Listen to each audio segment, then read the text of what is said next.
अस्सलाम वालेकुम and good morning Pakistan. मैं हूँ फातिमा बलोच और आप देख रहे हैं रोहिया 10। नाजरीन, आज मुल्क भर में वर्ल्ड क्लीन अप डे मनाया जा रहा है और आज का जो दिन है इसका मकसद हमें अपनी ज़मीन को साफ़ सुथरा रखना है, क्योंकि ये एक तहरीक नहीं है बल्कि ये एक शऊर है जो हमें दिखाता है कि हमने अपने मुल्क को साफ़ सुथरा रखना है। इसी हवाले से हम आज बात करेंगे और हम बताएंगे कि ये ज़मीन हमारा घर है और इसकी जो साफ़ सुथराई है वो हमारी ज़िम्मेदारी है। हमारे साथ मौजूद हैं अमजद बुखारी। अस्सलाम वालेकुम सर, कैसे हैं आप? खैरियत से हैं सर? आज जो एक वर्ल्ड क्लीन अप डे मनाया जा रहा है, इसके बारे में आप क्या कहना चाहेंगे कि ये कितना ज़रूरी है और ये हमारे मुल्क में दिन रखना चाहिए और हर इंसान को चाहिए कि वो निकले आज के दिन और सिर्फ अपने घर को ही नहीं बल्कि अपने जो मुल्क की ज़मीन है जैसे पार्क्स हैं इनको साफ़ सुथरा रखना चाहिए। देखें, ये जो दिन हैं वो बैनुल-अक़वामी सतह पर मनाए जाते हैं और मनाने का मकसद ये है कि दुनिया को आगाही दी जाए, कि सेंसिटाइज़ किया जाए कि क्या मामलात हैं और किन किन मामलात पर जो है हमने बेहतर अंदाज से आगे बढ़ना है। तो ये जो सफाई का, अपनी ज़मीन को साफ़ रखने का मामला है, अपनी ज़मीन को साफ़ सुथरा रखने का मामला है, ये बड़ा इम्पॉर्टेंट है। और ख़ास तौर पर कुदरत ने एक निज़ाम बनाया हुआ है कि कुछ चीज़ें ऐसी हैं जो ज़मीन के अंदर हैं और कुछ चीज़ें बाहर हैं, जैसे सब्ज़ा है, दरख्त हैं, वो ज़मीन के बाहर हैं। मिनरल्स जो है वो ज़मीन के अंदर हैं। धातें हैं, प्लास्टिक है, वो चीज़ें जो है वो हम उनको इस्तेमाल कर रहे हैं और बेतहाशा इस्तेमाल कर रहे हैं। और ख़ास तौर पे पाकिस्तान को अगर हम देखें तो जो प्लास्टिक का इस्तेमाल है पाकिस्तान के अंदर बहुत ज़्यादा है। ऐसा ही और हम शॉपिंग बैग जो इस्तेमाल कर रहे हैं, प्लास्टिक के शॉपर जो जिनको हम कहते हैं, तो उनका बेतहाशा इस्तेमाल हो रहा है। और ये शापर जो है, जो प्लास्टिक के ये शापर हैं, इनकी लाइफ जो है वो 300 साल है। ये अगर ज़मीन में दबा भी दिए जाएँ तो 300 साल ख़त्म नहीं होते। तो उसके असरात रहते हैं। अच्छा, अब ये शापर जो है हम अंधाधुंध इस्तेमाल कर रहे हैं, अगर ज़रूरत नहीं भी है तो हम हर चीज़ जो है वो शापर में ले जा रहे हैं। और हत्ता कि जो गर्म खाना है वो बाज़ार से चने शने दही जो भी है हर चीज़ शॉपर में लेके जा रहे हैं और शॉपर इतना ज़्यादा इस्तेमाल कर रहे हैं। फिर इन शॉपर को हम प्रॉपर अंदाज से डंप भी नहीं कर रहे, इनको ऐसे फेंक रहे हैं जिसकी वजह से ना सिर्फ हमारे शहर गंदे हो रहे हैं, हमारी ज़मीन की जो फर्टिलिटी है वो मुतासर हो रही है। दूसरा ये है कि हमारे जो सीवरेज का निज़ाम है वो भी बेतहाशा डिस्टर्ब हो रहा है कि इन्हीं शॉपर्स की वजह से हम शॉपर्स जो है वो हमारी सीवरेज में जा रहे हैं और वहाँ पर जो है ब्लॉकेज पैदा कर रहे हैं। अब मसला ये है कि ये बातें तो बड़ी दफ़ा हुई कि शॉपिंग बैग पे जो है पाबंदी लगाई जाए। कैंटोनमेंट्स में पाबंदी लगी भी सही, लेकिन बाकी शहर में जो है वो शॉपर्स का इस्तेमाल अभी तक उसी तरह जारी है। तो सबसे बड़ा सबब जो हमारी ज़मीन को गंदा करने का बन रहा है वो ये शॉपर बैग है। और पाकिस्तान के अंदर जो है इस तरह इस्तेमाल इसका हो रहा है जिसने बड़ी तबाही फेरी हुई है। अब इस पर जो है मेरा ख़्याल है कि हुकूमत को तमाम जो उनकी रिजर्वेशंस हैं लोगों की, उनको एक तरफ रखते हुए कि भाई लोगों का कारोबार, हुकूमत क्या करती है कि जी कारोबार मुतासर होगा। कारोबार क्या मुतासर होगा अगर हम अपने इन्वायरमेंट को इतना गंदा कर रहे हैं? तो इस पर एक बोल्ड स्टेप लेना चाहिए और इस मतलब सिर्फ इस दिन को रस्मी दिन नहीं बनाना चाहिए। हाँ, इसमें देखें ना, अब ये रस्मी दिन ही होगा ना। आप और मैं यहाँ बैठ के थोड़ी सी गुफ्तगू करेंगे कहीं और टीवी पे गुफ्तगू कोई एनजीओ प्रोग्राम कर लेगी, लेकिन अमली तौर पर जो है वो कुछ भी नहीं होता। और ऐसे ही हम पूरा साल मुख्तलिफ दिन मनाते हैं और उस पर कोई मैसेज आ जाता है, ज़्यादा से ज़्यादा जो है वो कहीं आला हुकाम की तरफ से कोई मैसेज आ जाएगा, लीडरशिप की तरफ से मैसेज आ जाएगा और वो दिन ख़त्म हो जाएगा। तो असूली तौर पे तो मैं तो इस बात का कायल हूँ कि हम देखें, हमारे यहाँ साल में 2 छुट्टियाँ मकामी तातीलात होती हैं। ऐसे ही। मकामी तातीलात होती हैं कि जी अच्छा जी आज फ़लाँ उर्स है, उसकी वजह से जो है वो तातील है आज ना, मकामी तातील है। तो काश ये मकामी तातील इसलिए होती कि आज हमने पूरे शहर की सफाई करनी है। ठीक है, हम सब लोग बाहर खड़े होंगे अपनी अपनी दुकानों के बाहर, अपने घरों के बाहर, उसमें एडमिनिस्ट्रेशन भी शामिल होगी, सब लोग हम जो है आज सड़क पर होंगे और हमने अपने शहर की सफाई करनी है और इसके लिए आज तातील है। हमने और कोई काम नहीं करना, मकामी तातील है और हमने सफाई करनी है। लेकिन ऐसा रुझान बन नहीं सका ना। हमारे यहाँ रिवाज है, हमने सफाई के लिए ना सफाई का जो काम है वो आगे सौंपा हुआ है। खुद नहीं करना। हम अपना घर में भी अपने इनफैक्ट हम इंतजार में होते हैं कि मुलाजिम आए और हमारे घर को आकर देखें। अच्छा, अब कमाल ये है कि आप अभी सड़क पे जाके देख लें तो हमने अक्सर ये मंज़र देखा है कि आपने वेस्ट बिन रखी हुई है, डस्टबिन रखी हुई है, ये बड़ी ट्राली खड़ी हुई है वेस्ट इकट्ठा करने के लिए। तो उसके बावजूद लोग कूड़ा जो है वो बाहर फेंक रहे बाहर हैं, फेंक रहे हैं। ठीक है ना। और ये हम तो भुगतते हैं अपने ऑफिस के बाहर भी। मैंने 2 ट्रालियाँ रखवाई हैं ताकि लोग इर्द गिर्द के लोग हैं वो कूड़ा उसमें डालें, लेकिन वही मंजर होता है कि कूड़ा जो है वो बाहर मौजूद होता है। तो ये बड़ी बदकिस्मती की बात है। उसमें जैसे आपने कहा कि ये शऊर हमें देने का दिन है, तो शऊर वैसे तो मैं ये समझ रहा हूँ कि शऊर की ज़्यादा हमें डंडे की ज़रूरत है इस मुल्क में। सच्ची बात ये है कि अब किसको नहीं पता कि ये वेस्ट बिन है, इसमें कूड़ा फेंकना है। अब इसमें कोई बताने की ज़रूरत तो नहीं है कि भाई आप बाहर फेंक रहे हैं। तो ये जो रवैये हैं इनको ठीक करने के लिए मेरा ख़्याल है कि हम इस स्टेज पे पहुंच गए हैं कि बहुत सारी चीज़ों में हमें हमारी रियासत को जो है वो सख्त होना पड़ेगा, और कानून जो है उसकी अमलदारी के लिए जो है अपने रवैयों को सख्त करना पड़ेगा ताकि लोग जो है उस आर्बिट में आएँ। हमने ट्रैफिक सिग्नल लगाए, ट्रैफिक सिग्नल की पाबंदी नहीं होती, नीचे पुलिस वाला खड़ा कर दिया, सेफ सिटी से जुर्माने शुरू कर दिए, लेकिन आप देखें ट्रैफिक का निज़ाम वैसे ही। ऐसा ही है। तो ये रियासत की जो है वो कोताही है कि वो चीज़ों को जो है वो हम कहते हैं ना वो भाई चलो कोई बात नहीं, छोड़ो, चल कर जाते हैं कि यार कोई बात नहीं है, ठीक है ना। तो ये कोई बात नहीं है, इसने ना इस निज़ाम को दरम बरम कर दिया है। अब मिसाल के तौर पर शहर में तामीराती मटेरियल सड़क पर फेंकना मना है, कानून है, ठीक है। आप पूरे शहर में जाके देख लें, तामीराती मटेरियल जो है वो सड़कों पर पड़ा हुआ है, बिक भी रहा है और बिखरा हुआ है, ठीक है। अब मोटरसाइकिल पर 2 सवारों की पाबंदी है, इससे ज़्यादा नहीं बैठ सकते। 2 क्या पूरी फैमिलीज होती हैं मोटरसाइकिल पर। अच्छा, अब ये कहें कि कोई बात नहीं जी, गुर्बत है भाई, जिन मुल्कों में हमसे बहुत ज़्यादा गुर्बत है वो भी अपने यहाँ कानून की अमलदारी करवाते हैं। ये नहीं है कि अच्छा जी गुर्बत की वजह से आप लॉलेसनेस जो है वो शुरू कर दें। अच्छा, फिर होता क्या है, ये इन्हीं मामलात की वजह से हम जुर्म को पालते हैं। जुर्म बच्चा होता है, उसको हम पालते हैं, फिर वो बड़ा होकर जवान हो जाता है, जुर्म ना एक तनावर दरख्त बन जाता है। फिर जाहिर है उसके असरात तो मुरतब होने हैं जो हमारे यहाँ हो रहे हैं। तो साइल को साफ़ सुथरा रखने के लिए, अपनी मिट्टी को साफ़ सुथरा रखने के लिए, अपनी ज़मीन को साफ़ सुथरा रखने के लिए एक पूरी कैंपेन ड्राइव करनी चाहिए और लोगों को जो है पाबंद किया जाए। और मेरा तो ये मुतालबा हुआ हुकूमत से और मकामी इंतज़ामिया से कि डीसी साहब किसी दिन जो है वो मकामी तातील का ऐलान करें, डीसी साहब खुद भी मौजूद हों सड़क पर और पूरी कौम मौजूद हो, शहर के लोग मौजूद हों और हम शहर की सफाई करें और साफ़ सुथरा, ताकि वैसे ये ज़रूरी है, ये आगाही देना बहुत ज़रूरी है। अच्छा, वैसियत एक फ़र्द, आपने ये बताया कि अपने घर और गली की जो सफाई सुथराई है उसके लिए ये इक़दाम करने चाहिए, लेकिन अगर हम बात करें तो कोई एक ऐसी मिसाल आप दें जिससे मतलब कोई आगाही मिल सके और कोई आसानी से अपना सके इसको। देखिए, ये जो माहौल के साफ़ सुथरे होने का बेनिफिट है वो किसको होना है? अगर अच्छा आपका घर है, अगर आपने घर को साफ़ सुथरा रखा हुआ है तो सबसे बड़े बेनिफिशियरी आप खुद होंगे। बिल्कुल ऐसा ही है। उस माहौल के, अच्छा आपको उस घर में बैठने का दिल करेगा, घर में फटाफट जाने का दिल करेगा। अगर घर में डर्टी इन्वायरमेंट, सफाई तो वैसे भी निस्फ़ ईमान है, ठीक है। अच्छा, वो निस्फ़ ईमान है, लेकिन आप ये देखें कि हमने वो ईमान के आधे हिस्से को जो है वो कहाँ ला के खड़ा कर दिया। मैं बल्कि अपील भी करूँगा हमारे उलमा कराम से कि हमारी जो मसाजिद हैं, हम इत्तेफाक से रियासत का ये काम था कि वो पब्लिक टॉयलेट्स बनाती, बिल्कुल ठीक है ना, लेकिन पब्लिक टॉयलेट बनाने में रियासत नाकाम रही है। हमारे यहाँ पब्लिक टॉयलेट्स नहीं है ना। आप देखें कि मुल्तान शहर है, इसमें हज़ारों लोग दूसरे शहरों से आके रोज़ाना का विज़िट करते हैं, काम काज के आते हैं, कोई कचहरी आता है, कोई ज़िला कौंसल आता है, कोई एक्साइज़ के ऑफिस में आता है, लोग आते हैं ना दूसरे शहरों से भी, ठीक है। अच्छा, अब वो कहाँ जाएं अगर वाशरूम्स की ज़रूरत महसूस होती है, ठीक है। हमारे यहाँ तो पब्लिक टॉयलेट्स है नहीं, अगर कहीं हैं तो दूसरे दिन ताले लग जाते हैं, अगर 2-4 कहीं बना भी दिए जाए। तो मैं उलमा कराम से अपील करूँगा कि हमारी मसाजिद, अगर हम ये कहते हैं कि सफाई निस्फ़ ईमान है, तो अगर कोई बंदा मस्जिद के कोने में बैठ के बाहर रफ़ाजत के लिए उस जगह को इस्तेमाल कर रहा है, तो अगर वो मस्जिद का टॉयलेट खुला होगा तो कम से कम वो उसके लिए ये सहूलत होगी और ये खिदमत भी होगी।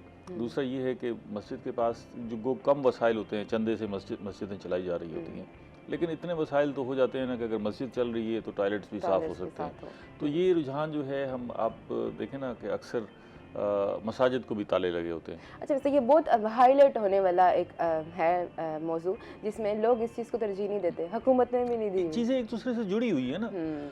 हमने गंदगी को ख़त्म करना है, अपनी ज़मीन को साफ़ रखना है, तो वो कैसे होगा? वो इसी तरह ही होगा ना कि अगर हम माहौल को साफ़ सुथरा रखने के इक़दाम करेंगे। तो अगर हमारी मसाजिद तो बेतहाशा ना, हर जगह पर मस्जिद मौजूद है, अगर उनके टॉयलेट्स और साफ़ सुथरे टॉयलेट्स कर दिए जाए, मतलब आप देखें कि हम कहीं एयरपोर्ट पर जाएं या बाहर के मुल्क में सफ़र करें तो आपको टॉयलेट कैसे महसूस होते हैं, ठीक है ना जी। तो हमारे यहाँ जो टॉयलेट्स की जो हालत है, गंदगी है, इवन मसाजिद में भी जो है, हम बाकी मस्जिद पर तो बहुत ज़्यादा पैसे खर्च कर लेते हैं, मीनार पर, गुंबद पर, सफाई सुथराई पर सारा कुछ करते हैं, लेकिन हमारे जो टॉयलेट्स हैं मसाजिद के, वो भी इंतहाई डर्टी होते हैं। तो ये इस पे ना ख़ास तौर पे फोकस करना है। हम तो उस दीन के मानने वाले हैं ना जिसमें सफाई निस्फ़ ईमान है, तो आधा ईमान तो यही पूरा हो जाता है अगर हम अपने आप को साफ़ सुथरा रखते हैं। तो ये मसाजिद की जो टॉयलेट्स हैं, वो उलमा कराम बैठे हैं और इसके कोई SOPs बना के इनको खोल दें आवाम के लिए खोल दें, ताकि लोग जो है वो अच्छा फिर वो मस्जिद में जाएगा तो उसमें से कुछ लोगों का वैसे ही दिल कर जाएगा कि भाई नमाज भी पढ़ लें साथ साथ, अगर वो टॉयलेट इस्तेमाल करने जाता है मस्जिद का, तो इतना साफ सुथरा इसका एनवायरनमेंट है कि हम यहाँ पर नमाज भी पढ़ लें। तो ये इसमें जो है बड़ा बेनिफिट है।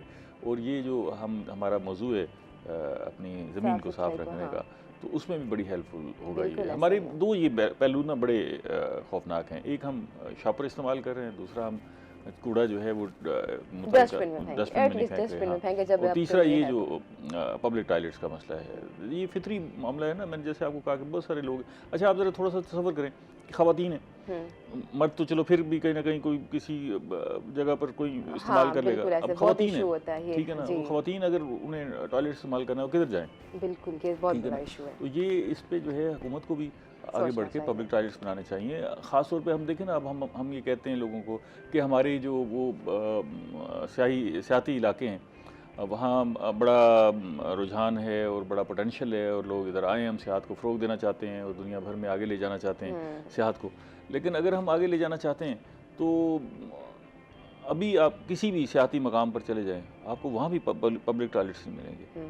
तो ये अनफॉर्चुनेट है ना। अगर कोई अंग्रेज़ खातून आई हुई है, ठीक है ना, वो नारायण और या बाबूसर टॉप विजिट करने गई है, आगे वॉशरूम ही नहीं है। और इनफैक्ट अगर है तो उन्होंने फिर वहाँ आगे कीमतें लगाई हुई हैं, इतने में आप इतने पैसे देंगे तो पर भी दबा है। वो जो वॉशरूम्स हैं वो वॉशरूम्स तो नहीं है ना, आप देखें ना।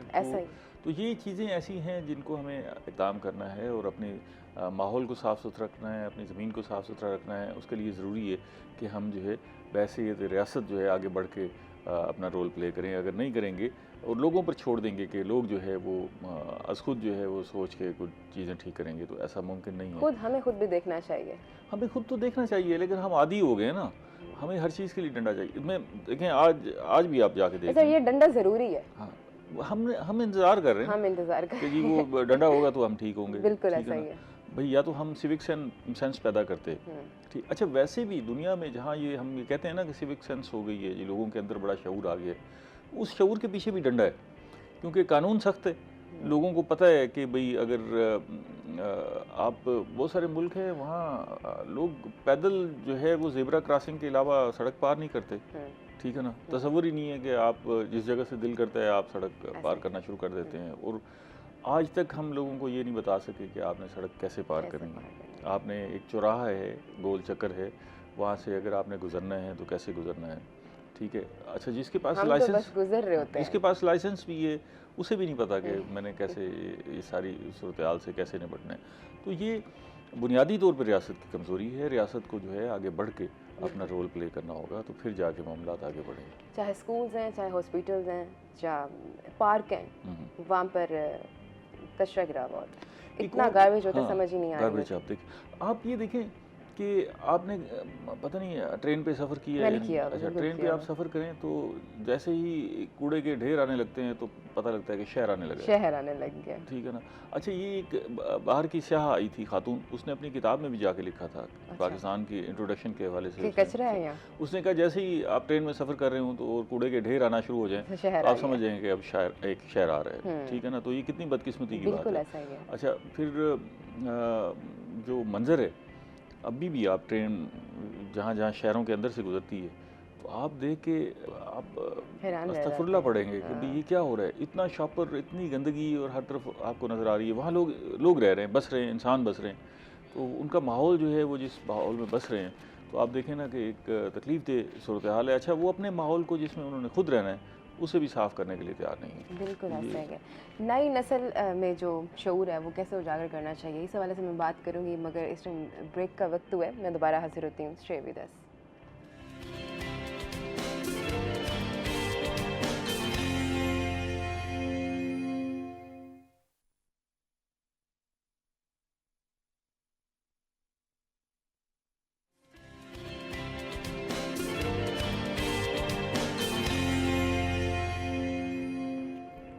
वेलकम बैक नाज़रीन। आज हम बात करते हैं वर्ल्ड क्लीन अप डे के हवाले से, और ब्रेक से पहले मैंने ये सवाल किया था कि मैं इसका आपसे जवाब लूँगी कि जो नौजवान नस्ल है इसमें कैसे शऊर हम ये उजागर कर सकते हैं जो सफाई सुथराई का। क्या कहना चाहेंगे, क्या इनके लिए कोई ख़ास पैगाम है? देखें, आप किसी भी गैदरिंग में बैठती हैं, कभी आपने सुना है कि लोग ये डिस्कस कर रहे हों कि मुल्क को ख़राब होना चाहिए, मुल्क के हालात बुरे होने चाहिए, मुल्क में तालीम अच्छी नहीं होनी चाहिए, मुल्क में कानून की हुक्मरानी नहीं होनी चाहिए? सारे लोग बैठ कर जब भी कहीं इकट्ठे बैठे होते हैं, मुल्क का रोना रो रहे होते हैं। आपने जब भी देखा होगा, सुना होगा, यही होगा कि जी मुल्क में ये ठीक होना चाहिए, और मिसालें देते हैं, जैसे हम भी मिसालें दे रहे हैं कि फ़लाँ मुल्क में चले जाएँ तो ये सूरत हाल होती है, फ़लाँ मुल्क में, पाकिस्तान में जो है वो ये हालात अच्छे नहीं हैं, ये ठीक होने चाहिए। सब ये कहते हैं कि ठीक होने चाहिए, तो फिर ये ठीक क्यों नहीं होते? इसकी दो वजूहात हैं। एक तो ये है कि हम ये ठीक करना चाहते हैं और ये ठीक इस मंज़र को ठीक देखना चाहते हैं, लेकिन इंतज़ार कर रहे हैं कि कोई आके ठीक करे। ऐसा है, ठीक है ना, हम इंतज़ार कर रहे हैं ना कि ये ठीक होना चाहिए, कोई ठीक करे इसको ना। हम जो बतौर इंडिविजुअल्स अपना रोल प्ले नहीं कर रहे, अपना जो हमारा इनफरादी किरदार है उसको पे नहीं कर रहे, उसको अदा नहीं कर रहे। अगर हम उसे अदा करना शुरू कर देंगे तो ये मामला ठीक होना शुरू हो जाएंगे। पहली बात ऐसी है कि एक आदमी बैंक में बैठा हुआ है और वहाँ बैठा हुआ ये गुफ्तगू कर रहा है कि जी मुल्क में जो है वो कानून की हुक्मरानी नहीं है जी, गरीब आदमी के लिए अलग कानून है, अमीर आदमी के लिए अलग कानून है।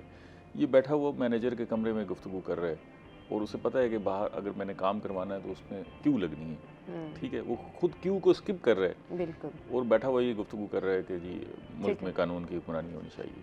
तो ये ऐसी ही सूरत हाल है। हम हर फर्द जो है अपनी जगह पर बैठे हुए तनकीद कर रहे हैं, लेकिन उसने आगाज़ यहीं से करना है कि अपने आप को ठीक करना है। तो हमारी नौजवान नस्ल भी जो है जिसका आपने जिक्र किया, वो ये चाहती है कि मुल्क में कानून की हुक्मरानी हो, तालीम सेहत के अच्छे मौके हों, रोज़गार हो, मुल्क आगे बढ़े, जिस तरह यूरोप के मुल्क हैं उसी तरह पाकिस्तान हो। अच्छा, वो सारे वसाइल मौजूद हैं, यूरोप से ज़्यादा वसाइल मौजूद हैं। हम बहैसियत मुल्क जो है इतने तवाना हैं कि हमारे पास अल्लाह ताला ने तमाम रिसोर्सेज दिए हैं। बिल्कुल ऐसा है। अच्छा, हमारे पास अफरादी क़ुव्वत है इतनी बड़ी, तो हम इसको दिनों में ठीक कर सकते हैं, लेकिन प्रॉब्लम ये है कि हम इंतज़ार कर रहे हैं कि कोई आगे ठीक करे। डॉक्टर साहब, इसके हवाले से बात करेंगे। हमारे साथ एक कॉलर मौजूद हैं याहिया कराची से। अस्सलाम वालेकुम। वालेकुम सलाम फातिमा, कैसी हैं आप? अल्हम्दुलिल्लाह, आप बताएं खैरियत से हैं? अल्हम्दुलिल्लाह। पहले डॉक्टर साहब को बहुत सलाम हो। डॉक्टर साहब की सरबराही में रूही टीवी बहुत अच्छा काम कर रहा है और माशाल्लाह ये बड़ा इनकी विजन भी बहुत अच्छा है, इनका नॉलेज भी बहुत अच्छा है। डॉक्टर भाई, एक सजेशन आपसे ये है कि आप माशाल्लाह इतना चैनल अच्छा चलाते हैं, मैं कराची में बैठ के रेगुलर देखता हूँ।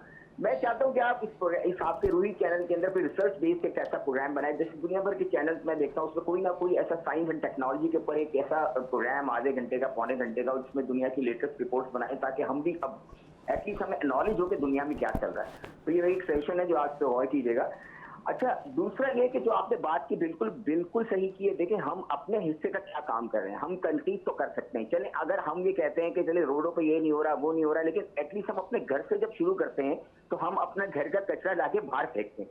अब आप कहेंगे कि यार आप क्या कर रहे हो, तो हमने अपने इलाके में प्लांटेशन किए, सामने हमने दरख्त लगाए, हम अपने पट्टी को बिल्कुल साफ रखते हैं। अगर वो कोई साफ केएमसी वाला नहीं भी आता तो हम अपने पैसे देके उसको साफ करवाते हैं। क्योंकि डॉक्टर देखिए, हम इतने पैसे खर्च करते हैं, पिज़्ज़े खा लेते इतने महंगे महंगे, तो क्या हम कुछ पैसे खर्च करके अपने इलाके को साफ नहीं कर सकते? तो ये एक बुनियादी आप पे फर्ज बनता है कि आप अगर कहीं रोड पे जा रहे हैं, अब इवन आप अगर दुबई की और फना की धमाके की बातें करते हैं, तो ये वहाँ एक सिस्टम है कि आप रोड पे कचरा नहीं फेंकते। आपके जहन में एक चीज बैठी हुई है कि यार यहाँ अगर हम कचरा फेंकेंगे हमारे साथ ये होगा। तो ये हम अखलाकी तौर पे हम पे तो लाजिम है, क्योंकि हमारा तो काम ही, हमारा तो दीन ही कहता है सफाई नस्ल ईमान है। हम मस्जिदों से निकलते हैं, वजू करके निकलते हैं, अपने आप को साफ करके निकलते हैं, लेकिन रोड पे हम क्या करते हैं? तो हमें इस पर जरा गौर करना चाहिए। और बस ये शुक्रिया, आप इसी तरह प्रोग्राम करते रहे, हम देखते रहेंगे इंशाल्लाह। बहुत शुक्रिया आपका। शुक्रिया जी, इनके कम्प्लीमेंट्स हैं, उनके लिए शुक्रिया। दूसरा, इन्होंने जो बात की है वो बिल्कुल ठीक है कि देखें, वेस्ट मैनेजमेंट तो हुकूमत कर रही है ना, लेकिन अब ये वेस्ट मैनेजमेंट मुमकिन नहीं है कि आप गाड़ी में जा रहे हैं, आप केले खा रहे हैं और छिलके ऐसे बाहर फेंकते हुए जा रहे हैं। आप अगर कोई स्नैक्स ले रहे हैं और उनके शापर ऐसे बाहर, गाड़ी आपने अक्सर देखा होगा, ऐसे गाड़ी से गुजरते हुए ऐसे बाहर फेंकते हुए जा रहे हैं, फ्रूट खा रहे हैं, केले के छिलके फेंक रहे हैं, बाहर फेंक रहे हैं। तो अब इस वेस्ट मैनेजमेंट को तो हुकूमत आगे ठीक नहीं कर सकती ना, कि आपकी गाड़ी के साथ साथ एक बंदा भाग रहा हो और उसने बिन उठाई और आप उसमें फेंकें। तो इतना तो काम आपने खुद भी करना है ना, कि अगर आपके पास वही शापर है जिसको आप बाहर फेंक रहे हैं, उसी शापर में आप छिलके इकट्ठे कर लें, उसी शापर में आपके जो रैपर हैं वो इकट्ठे कर लें और फिर उसके बाद जो है किसी डस्टबिन में फेंक दें। तो ये अलमिया है और इसके लिए जो है मैं इस नतीजे पे पहुंचा हूँ। वैसे तो ये सारे ये कहते हैं कि लोगों को सेंसिटाइज किया जाए, शऊर दिया जाए तो चीज़ें ठीक हो जाएंगी, लेकिन इसके लिए किसी शऊर की ज़रूरत नहीं है, ठीक है ना। ये मुझे सख्त लफ्ज़ इस्तेमाल करते हुए मैं मुनासिब नहीं है, लेकिन इसके लिए शऊर की ज़रूरत नहीं है। इसके लिए आपके लिए वो कानून की जो जकड़ है ना, उसकी ज़रूरत है, ठीक है ना। बहुत सारे मुल्क हैं जहाँ आप थूक भी नहीं फेंक सकते, बिल्कुल ऐसा ही आप है। पीक भी नहीं फेंक सकते। और मेरे ख्याल से ये बहुत अच्छा कानून है, ये होना चाहिए। तो सफाई कैसे आएगी ना, अगर रियासत जो है वो सॉफ्ट होगी और कानून की अमलदारी सॉफ्ट होगी। हमने अजीब बेबसी देखी है हर आदमी के अंदर ना। यहाँ आप जिस इंतज़ामी अफसर से मिलेंगे वो भी बेबसी का इजहार कर रहा होगा कि जी लोग काबू नहीं आते। भाई ये क्या बात है, लोग काबू क्यों नहीं आते? अगर आप कानून की अमलदारी शुरू कर दें, ठीक है, तो लोग खुद ब खुद आर्बिट में यही लोग हैं ना जो बाहर जाते हैं और किस तरह तीर की तरह सीधे हुए होते हैं, ठीक है ना। सबसे ज़्यादा लॉ अबाइडिंग पर्सन भी यही होते हैं, ठीक है। वहाँ ना तालीम की ज़रूरत होती है, ना शऊर की ज़रूरत होती है, डंडे के खौफ से जो है वो सारे सीधे हुए होते हैं, ठीक है। बहुत सारे लोग हैं वो इस खौफ में मुब्तला होते हैं कि हम बाहर के मुल्क में फिर रहे हैं, हमें तो अभी डिपोर्ट कर दिया जाएगा अगर हम जो है इस तरह की हरकत करेंगे। तो पाकिस्तान में हमने आज़ादी दी है, तो आज़ादी को हमने गलत समझ लिया ना। मतलब आज़ादी को हमने ये कहा कि भाई शायद ये आज़ादी है कि हमने लोगों की ज़िंदगी अजीरन कर देनी है, ये आज़ादी है कि हमने सफाई का कोई ख्याल नहीं रखना, ये आज़ादी है कि जी हमने कानून को तहस नहस कर देना है।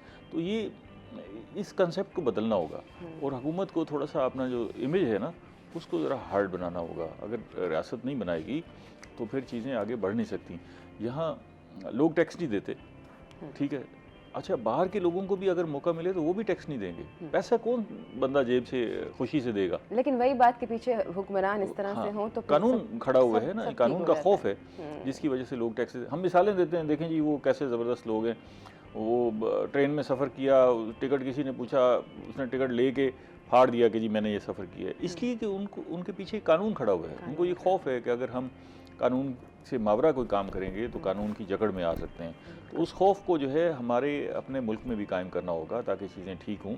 अगर हम नहीं करेंगे तो जैसे मैं आपको कहता हूँ कि ये जुर्म जो है वो इसी तरह बचा होता है, ठीक है ना। वो एक आम शहरी है, वो कहता है कि जी मैं रैपर फेंक रहा हूँ तो मुझे कोई नहीं पूछ रहा, मैं आज़ाद हूँ, ठीक है। फिर उससे अगला मरला आता है, वो छोटे मोटे जराइम शुरू करता है तो वो कहता है जी मुझे कोई नहीं पूछ रहा। ये भी जुर्म है ना।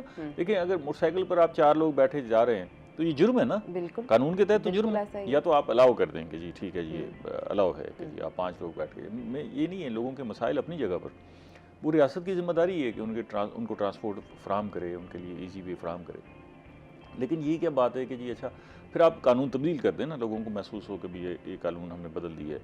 अब बाहर के मुल्कों में आप देखें साइकिल वाला भी हेलमेट पहन रहा है, ठीक है, कानून है तो साइकिल वाले ने भी हेलमेट पहना हुआ है। यहाँ आप मोटरसाइकिल वालों को पहना के दिखा दें, नहीं तो कितना 2000 का चालान भरना लेकिन फिर भी नहीं पहनना। तो ये अजीब सी सूरत हाल है, इसको ठीक करना होगा हमें। और रियासत को जो है अपना जो सॉफ्ट इमेज है उसको बदलना होगा। ये अब आप देखें ना कि हमारे जिन इलाकों में इंसर्जेंसी है, हम ये कहते हैं कि केपी में सूरत हाल अच्छी नहीं है, बलुचिस्तान में भी, वहाँ भी यही हुआ। आहिस्ता आहिस्ता ये इवन चले आप उन इलाकों को छोड़ें, हमारे अपने जो सैलाबी इलाके हैं, इनको हम कच्चे के इलाके कहते हैं, वहाँ कच्चे के इलाकों में गैंग्स बन गए हैं और वो लोगों को लूट रहे हैं। इन कच्चे के इलाकों में बहुत अमन व सुकून होता था, क्राइम की शरह जो है वो ना होने के बराबर थी। हमने रियासत ने एक सॉफ्ट जो है अपना इमेज उभारा, लोगों ने कहा कि जी अच्छा रोज़गार नहीं मिल रहा तो कोई मसला नहीं, इर्द गिर्द के लोगों को लूट लेते हैं, ये तो आसान काम है, यहाँ किसने पूछना है। तो आहिस्ता आहिस्ता वो छोटी छोटी वारदातों से वो बढ़ के गैंग्स बन गए। अब वो गैंग्स ऐसे गैंग्स हैं जो हुकूमत को बराह रास्त चैलेंज कर रहे होते हैं, बिल्कुल ऐसा ही ठीक है ना, सिक्योरिटी इदारों को बराह रास्त चैलेंज कर रहे होते हैं, वीडियोस जारी कर रहे होते हैं कि जी हम ये लेके बैठे हैं, आपने जो करना है और कोई करके कुछ भी नहीं कर पाता। ठीक है। तो ये जो मुजरिम है वो एक दिन में इस स्टेज पे नहीं पहुंचता, ठीक है। तो हमें तमाम मामलात में अगर हम आज भी अपने आप को नहीं सुधारेंगे तो ये रोना, हम 80 साल से रो रहे हैं, आगे 50 साल फिर बैठे हुए रो रहे होंगे कि जी देखें जी दुनिया आगे निकल गई है। वो मुल्क इंडोनेशिया, मलेशिया, फ़िलिपीन, थाईलैंड, सिंगापुर, ये छोटे छोटे मुल्क हैं, ठीक है ना, ये साउथ ईस्ट एशिया के जो हमारे कंपैरिजन में कहीं भी नहीं थे, आज वो देखें कि कहाँ पहुँच गए और हम कहाँ खड़े हुए हैं। हम यूरोप से चले कंपैरिजन नहीं करते, हम अपने इलाकों से कंपैरिजन करके देख लें तो हम जो है वो कहाँ खड़े हुए हैं। और फिर ये हो ना कि आप कमज़ोर मुल्क हूँ, आपके पास वसाइल ना हूँ, अल्लाह ने इतने सारे वसाइल दिए हैं कि दुनिया हैरान होती है। अच्छा डॉक्टर साहब, आपने अभी बात की बीच में सैलाब का, आपने टच दिया, तो मैं अभी सैलाब के हवाले से आपसे बात करना चाहूँगी ब्रेक के बाद। नाज़रीन इस वक्त एक ब्रेक का मैं दोबारा हाजिर होती हूँ, स्टे विद अस।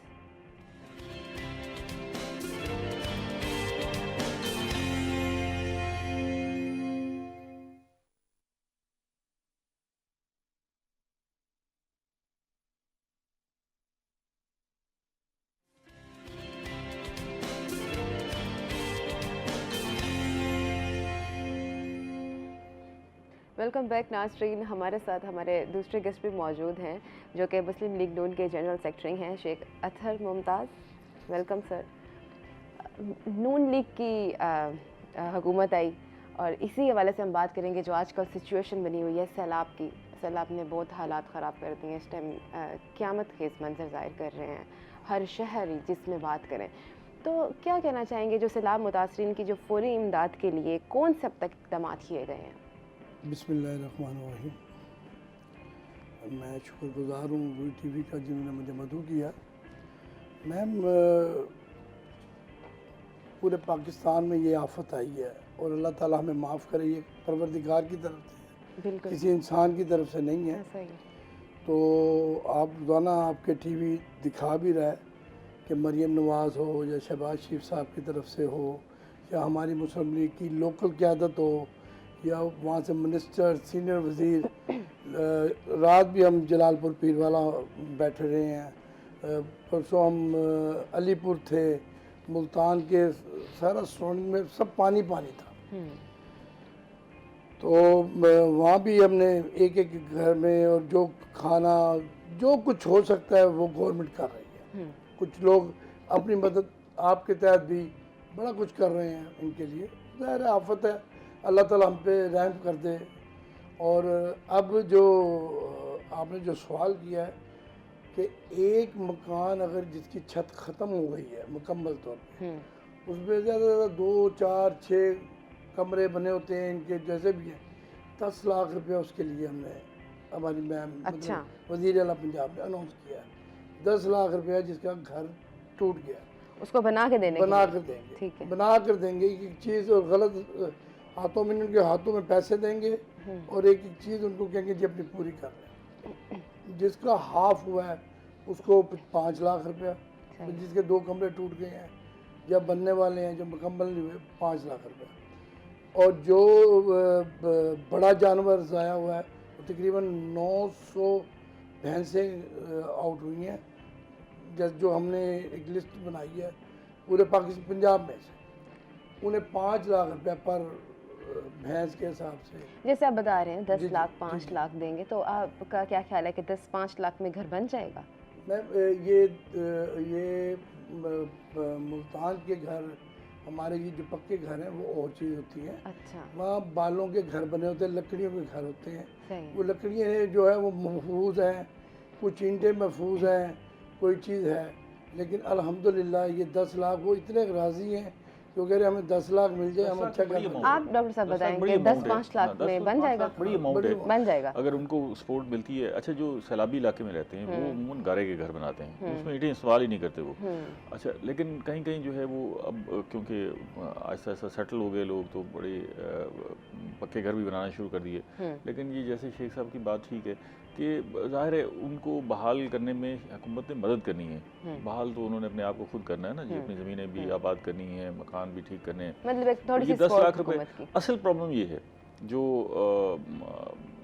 होपफुली हुकूमत भी इस पर गौर कर रही होगी, और शेख साहब से भी ये पूछने वाली बात है कि हमें बहुत सारे लोग फ़ोन कर रहे हैं कि जी ये 10 और 5 के चक्कर में हम रह ना जाएं, ठीक है ना, ये ना हो कि हुकूमत के सर्वे में जो है वो हम मिस हो जाएं, या हमारा 10 लाख मिलना हो तो हमें 5 लाख मिल जाए, या हमें जो है कुछ कटौती शटौती कोई और दरमियान में दिलवाने वाला कर जाए। तो इस पे पता नहीं हुकूमत क्या कर रही है ये। नहीं ये तो सॉरी डॉक्टर साहब, मैं बात करूं? जी जी जी, आपकी जैसे डॉक्टर साहब कह रहे हैं ना कि गारे की लपाइयों से घर बने हुए थे, जो सीमेंट की से बने हुए घर बच गए हैं। जो साइडों पे सैलाब आया वो तकरीबन 3-3 फुट से ऊपर नहीं था पानी। जो पानी जहाँ ज़्यादा है वहाँ और मदद भी करने के लिए और लोग भी बीच में कूदे हुए हैं। काफ़ी लोग मैं अपने घर से, अपने भाइयों से, मैंने खुद भी जहाँ जहाँ देना दे रहा हूँ। ऐसे ही मैम के अल्लाह ताला बस उनके घर बन जाए, और सही तरह हमने एक एक जगह देख रहे हैं, और एक गवर्नमेंट की ड्यूटी है, वो एक एक जगह पर जा रहे हैं कि ये किसका घर है, इसका वारिस कौन था, इसकी पहले भैंसें कितनी थी, इसकी कितनी खो गई है, कहाँ गई है, वो एक एक तस्दीक कर कर एक एक चीज़ लिखी जा रही है।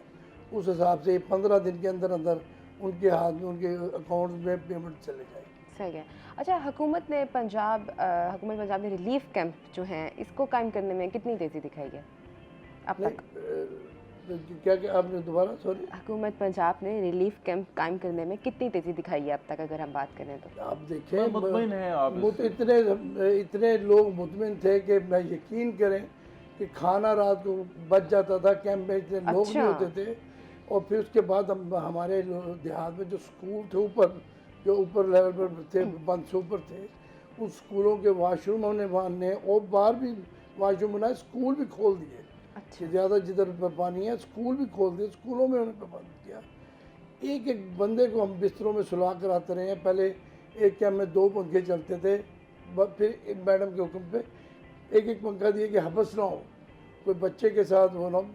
आप देखें वज़ीर आला का मुल्तान में तो तकरीबन तीसरा चौथा 3-4 बारी वो चक्कर लगा गई है मैडम। तो वो फिर यहाँ हमारी औरंगज़ेब बैठी हुई हैं, सलमान रफ़ीक, उस दिन परसों मैं साद रफ़ीक, हम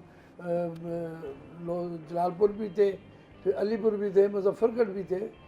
तो अल्लाह के फजल करम से बाकी देखें जी, वो काम हम नहीं कर सकते जो वो खुद कर सकते हैं। तो जैसे डॉक्टर साहब भी कह रहे थे कि इसमें ये होता है कि घर, ये औरतें देहात वाली खुद भी अपना मजदूरी की तरह अपना घर बनाना जानती हैं। ये नहीं कि ये शहरी लोग हैं, वो देहाती लोग अपना काम खुद करते हैं। और अल्हम्दुलिल्लाह इतने राज़ी हैं। मैं रात को कोई घर 2-2:30 बजे पहुँचा हूँ। अच्छा जी, मैं जलालपुर पीरवाला से 2-2:30 बजे, वो शगाफ का एक लगाना था कि इसे तोड़ दें और या ना तोड़ें, तो वो इसी चक्कर में अब पानी अल्हम्दुलिल्लाह काफ़ी नीचे आ गया। ठीक है। अब जो नुकसान होना था वो तो हो गया, तो अब जो किसान हैं, किसानों का नुकसान हुआ है, तो हुकूमत कैसे अजाला करेगी इन किसानों के नुकसान का? ये ना, जैसे वो बिलावल साहब कह रहे हैं कि मांगते क्यों नहीं पैसे। हमने मांगने नहीं है, जो देगा हमने बगैर पूछे। अफगानिस्तान में अभी सिलसिला आया, हमने ट्रक के ट्रक हमारे घर में खुद आफत आई हुई थी, हमने भेजे हैं। अच्छा। लेकिन अल्हम्दुलिल्लाह हमारे साथ काफ़ी मुल्क ताउन कर भी रहे हैं और करेंगे भी। हमने काश्तकारों को कुछ भी ना दें, उनकी जो लागत है और जो उनके लिए जो उनके मामलात थे वो पूरे करेंगे। डॉक्टर साहब, आप क्या कहना चाहेंगे इस हवाले से? देखिए, ये बड़ा अहम मामला है। वो इस तरह के ये सारे इलाके जो मुतासर हुए हैं, यहाँ पर हमारी ज़राअत होती है। अच्छा, वो शहरी इलाके भी हैं, जलालपुर, अलीपुर, जो शहर के इर्द गिर्द के इलाके हैं, वहाँ भी लोग ज़राअत करते हैं, खेती बाड़ी करते हैं, और या लाइफ स्टॉक है। तो वो शदीद मुतासर हुए हैं और उनकी ज़मीनें जो है जिनके ऊपर पानी आ गया है उनको दोबारा हमवार करना होगा। पहले तो पानी उतरना है, पानी उतर जाए, ज़मीन खुश्क हो, फिर उसको हमवार किया जाएगा। ये पानी उतरने में कितना टाइम लगता है? ये क्योंकि तो इसमें तो पानी की मतलब मिट्टी भी होती है पानी के और हुजम पर है ना। अच्छा। और ज़मीन की कैफियत पर है कि अगर पानी 10 फुट आया है तो उसने ज़्यादा टाइम लगाना है, अगर पानी 1 फुट आया है तो उसने कम टाइम लगाना है। नंबर 1। नंबर 2 ये है कि कुछ ज़मीन रेतली होती है जो पानी पी जाती है, कुछ ज़मीन ऐसी होती हैं जहाँ पानी खड़ा हो जाता है। तो ये इस पानी ने उतरना है, पहला ये है। फिर ये इस कैफियत में आना है कि वहाँ पर हल चल सके ज़मीन को। पहला काम जो उन्होंने करना है, इसको लेज़र लेवलिंग करनी पड़ेगी, ज़मीन को हमवार करना ज़रूरी होता है, एक ही सतह बनानी ज़रूरी होती है। जब फ्लड आ जाता है तो वो जो ज़मीन की लेवल है उसको ख़राब कर जाता है। अच्छा। दूसरा ये है कि ये इन ज़मीनों को सैराब करने के लिए लोगों ने खाले बनाए होते हैं, छोटे छोटे खाले होते हैं जिससे जिनको हम वाटर चैनल कहते हैं, जिसके ज़रिए पानी देते हैं। तो सैलाब आने की वजह से वो वाटर चैनल भी तबाह हो जाते हैं। तो वो जो खाले हैं उनको दोबारा सैलाब इस हद तक तबाही मचाता है। तो ये 2 फेजेज़ हैं। एक तो ये है कि जिनके घर ख़त्म हो गए या लाइफ स्टॉक बह गया जिसमें हुकूमत सपोर्ट कर रही है, ये अपनी जगह पर इम्पॉर्टेंट है। और ये पहला तो शेल्टर चाहिए ना, आगे सर्दियाँ हैं, सर्दियाँ शुरू हो गई हैं, अभी भी देहात में जो है रात को सर्दी होती है, उन्हें कोई ना कुछ रज़ाई डालनी पड़ती है।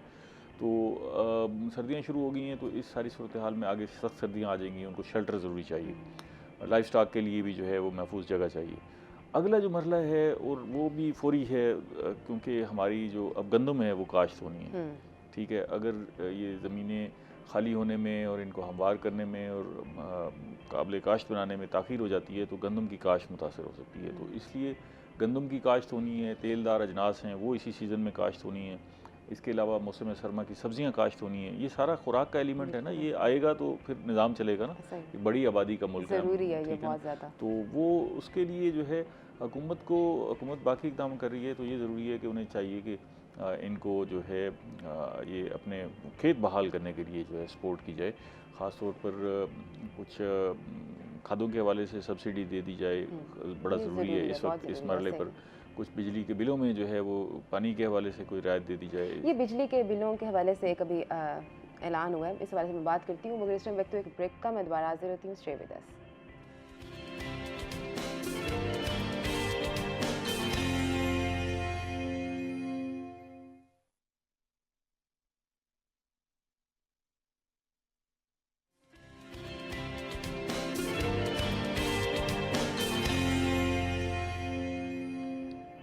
वेलकम बैक नाज़रीन। हम बात कर रहे थे डॉक्टर साहब, बिल के हवाले से बात हुई थी कि ये भी ऐलान हुआ कि जो सैलाब ज़दगान है उनके लिए ना 1 महीने का जो बिल है वो कहते हैं फ्री कर देंगे, वो नहीं भरेंगे। ये क्या इस वाक़े में किस हद तक सच है? ऐसा है? 100% ठीक है जी। अच्छा, तो आप डॉक्टर साहब से सवाल का जवाब ले रही थी, मैंने देना। जी जी बताएं। वो ये कि शहबाज शरीफ ने ओपन कहा था कि अपनी कैबिनेट में बैठ के इसको ख़त्म किया जाए, जहाँ जहाँ सैलाब हुआ वहाँ तकरीबन अब 1 महीने की छूट दे दी गई है कि वहाँ पे तो बिल आ भी जाए तो वो बिल ना भरें। उसको हम इंशाल्लाह वो लिख कर दे रहे हैं कि यहाँ ये इलाका, जैसे हमारा ये एक इलाका गरे वाला कहलाता है, नज़दीक वहाँ भी पानी आया, 3 फुट पानी, बहुत पानी होता है। तो उस इलाके में भी एक लिस्टें बन गई हैं कि इस घर में कमाई वाला कोई नहीं था, ये मसले बने हैं, तो उसको इस तरीके से वो बिल ख़त्म कर दिया जाए। अच्छा डॉक्टर साहब, दिफाई मुआहिदा हुआ है सऊदी अरब और पाकिस्तान का, इस बारे में क्या कहना चाहेंगे आप? देखिए, इसको हम अटैच कर रहे हैं कि हमें हरमैन शरीफैन की निगहबानी मिल गई, हमने वहाँ पर हिफाजत कर ली है, अल्हम्दुलिल्लाह। अच्छा, उसके लिए तो हम हर वक्त तैयार थे, ठीक है। जब भी सऊदी अरब से हमें आवाज़ आई कि जी आप पहुँचें, तो हम हमेशा पहुँचे। हमने पूरी एक ब्रिगेड भी भेजी एक दफ़ा, तो हम उसकी निगहबानी के लिए तो हमारी गुलामी हाजिर है ना जी, हम तो उसके लिए हर वक्त तैयार हैं। लेकिन ये बाकायदा एक बाज़ाब्ता मुआहिदा हो जाना ये एक बड़ी कामयाबी है, इसलिए कि सऊदी अरब एक बड़ी माशी ताकत है और दुनिया में सऊदी अरब का एक मुल्क मकाम है। तो अगर वो आपके साथ एक एग्रीमेंट कर रहे हैं और इसको डिफेंस म्यूचुअल एग्रीमेंट है कि इसकी वर्डिंग ये है कि अगर दोनों मुल्कों में किसी एक पर भी हमला होगा तो वो दूसरे मुल्क पर भी हमला तसव्वुर किया बिल्कुल जाएगा। ऐसा ही।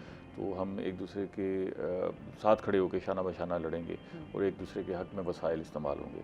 तो उससे ये हुआ कि सऊदी अरब क्योंकि अरब है और वहाँ अरबों और इसराइल के दरमियान एक मुखासमत है, तो सऊदी अरब को बतौर मुमलिकत एक तक़वियत मिल गई कि एक ऐसा मुल्क जिसके पास मिसाइल टेक्नोलॉजी है, अच्छी मजबूत टेक्नोलॉजी है, फिर वो एटमी पावर का हामिल मुल्क है, ताज़ा हमने एक जंग जीती है जिससे इम्प्रेशन, तो उनको एक तक़वियत मिल गई कि एक बड़ा मुल्क जो है उनके साथ खड़ा हुआ है। अच्छा, हमें एक तक़वियत मिल गई, एक हमारी वैसे तो हमारी इत्मीनान तो वैसे ही हो रहा है कि हमें ये हरमैन शरीफैन की खिदमत करने का मौका मिलेगा। दूसरा ये है कि एक बड़ी माशी ताकत जो है जिसका असर व रसूख है अमेरिका पर, यूरोप पर, वो हमारे साथ इस माहदे में आ गई है। तो इसके 3 असरात होंगे। एक अलामती है, सिंबॉलिक है। अच्छा। कि सिंबॉलिक ये है कि दुनिया में महसूस हुआ कि भाई पाकिस्तान भी इस सतह पर है कि उसके साथ जो है डिफेंस के माहदे हो रहे हैं ना। मतलब आप ये देखें कि अगर मोहल्ले में आप किसी की प्रोटेक्शन चाहेंगे तो उसकी प्रोटेक्शन चाहेंगे ना जो ताकतवर होगा। कमज़ोर आदमी से तो आप कोई वादा नहीं करेंगे कि जी मेरी हिफाजत करनी है, ठीक है। तो ये एक सिंबॉलिक इम्पैक्ट ये आया कि पाकिस्तान एक ताकतवर मुल्क के तौर पर उभरा। नंबर 2 ये है कि इसके सियासी असरात हैं। सियासी असरात कैसे? सियासी असरात इस तरह हैं कि इस खित्ते की सियासत जो है वो बदल गई, डायनामिक्स बदल गई। अब देखें भारत के जो मीडिया है जो वो गुफ्तगू कर रहा है उससे आप अंदाज़ा कर लें और उनकी चीखें निकल रही हैं कि ये क्या हो गया ना, ठीक है। ये वो तो हमें कह रहे थे कि हम आपको आइसोलेट कर देंगे, दुनिया में अकेला कर देंगे, तो और ये क्या हो गया, ये क्या हो गया। अच्छा, फिर ये है कि चाइना हमें इस तनाज़र से देख रहा होगा, अमेरिका इस तनाज़र से देख रहा होगा और यूरोप जो है वो इसी तनाज़र से देख रहा होगा। तो ये इसके सियासी असरात हैं कि सियासी तौर पर पाकिस्तान ना सिर्फ खित्ते में मजबूत हुआ बल्कि दुनिया में भी उसकी इंपॉर्टेंस जो है वो बढ़ी है। फिर इसके स्ट्रेटेजिक जो है वो असरात हैं, ठीक है। स्ट्रेटेजिक असरात ये है कि हम बहुत सारी चीज़ें ऐसी हैं जिनमें हमें वसाइल चाहिए। हमारे पास बाकी सब कुछ है, अफरादी क़ुव्वत भी है, ब्रेन भी है, हमारे पास मॉडल भी है, लेकिन हमें पैसे भी चाहिए ना चीज़ों को आगे बढ़ाने में। तो अगर सऊदी अरब का साथ होगा तो ये लोग सवाल अमूमन पूछ रहे हैं ना कि जी क्या आप हमारा कर्जा भी सऊदी अरब का कर्जा होगा, ठीक है ना। तो उसमें यकीनन हमें सऊदी अरब ने हमेशा जब भी हमें ज़रूरत महसूस हुई सऊदी अरब ने मदद की है, लेकिन अगर हम उनके अलाई होंगे, पार्टनर होंगे तो यकीनन हमें मदद मिलेगी। जैसे मैं आपको मिसाल दूँ कि हम डैम बनाना चाहते हैं। अब दियामीर भाषा उसमें ताख़ीर क्यों हुई है और क्यों हो रही है कि हम डैम बनाने के लिए हमारे पास जगह भी है, हमारे पास मशीनरी भी है, इक्विपमेंट भी है, पैसे नहीं है, ठीक है ना। तो वो पैसे जो है वो चाहिए होते हैं दिफाई मामला। बिल्कुल ऐसा ही है। डॉक्टर साहब बहुत बहुत शुक्रिया आपका, आप हमारे प्रोग्राम में तशरीफ़ लाए और बहुत अच्छा सेगमेंट गुजरा और बहुत अच्छे मैसेज दिए आपने जो आज क्लीन अप डे मनाया जा रहा है उस हवाले से। नाज़रीन, इस वक्त तो ब्रेक का मैं दोबारा हाजिर होती हूँ। Stay with us.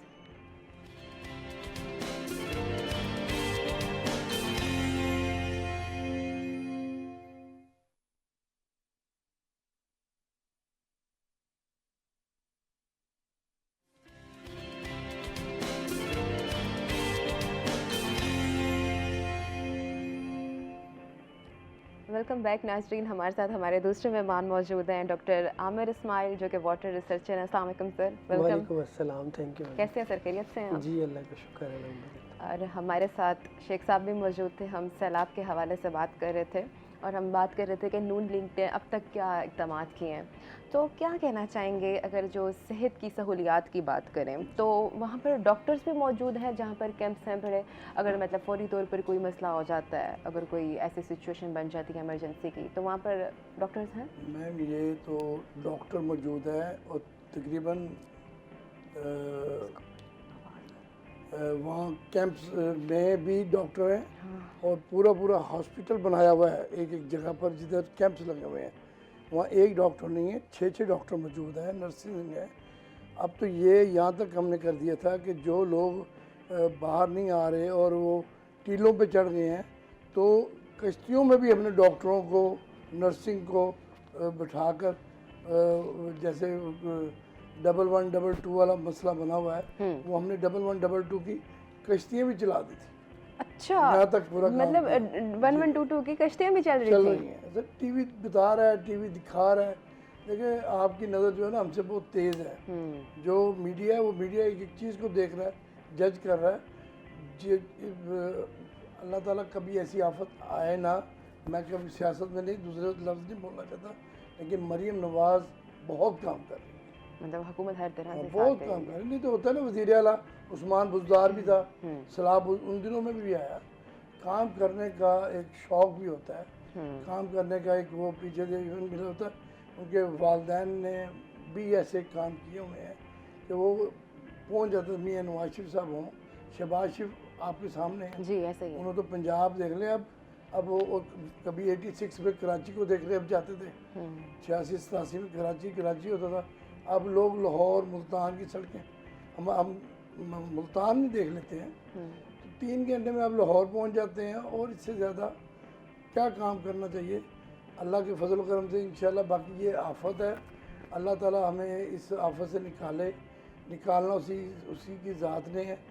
इंशाल्लाह हम एक एक पैसा एक एक चीज़ इनकी पूरी करके देंगे, लेकिन वो चीज़ें तो नहीं दे सकते जो थी, जो फसलें उगनी थी वो कम से कम उन्हें जो है ना मुकम्मल कर देंगे, वो राज़ी हो जाएंगे इंशाल्लाह। अच्छा शेख साहब, ये तो बात आपने की कि डॉक्टर्स वहाँ पर मौजूद हैं, इस बारे में आप क्या कहना चाहेंगे? सैलाब से जो बीमारियाँ पैदा होती हैं, तो इस बीमारियों से मतलब बचाव के लिए हुकूमत जो है वो क्या मतलब इक़दामात कर रही है, इसको कैसे काबू पाया जा सकता है? वो तो देखिए जी, वो तो बीमारियाँ जो है ना ये तो खड़े पानी में आती हैं। खड़ा पानी में वहाँ गंदगी भी होती है, चलता पानी वो पाक होता है।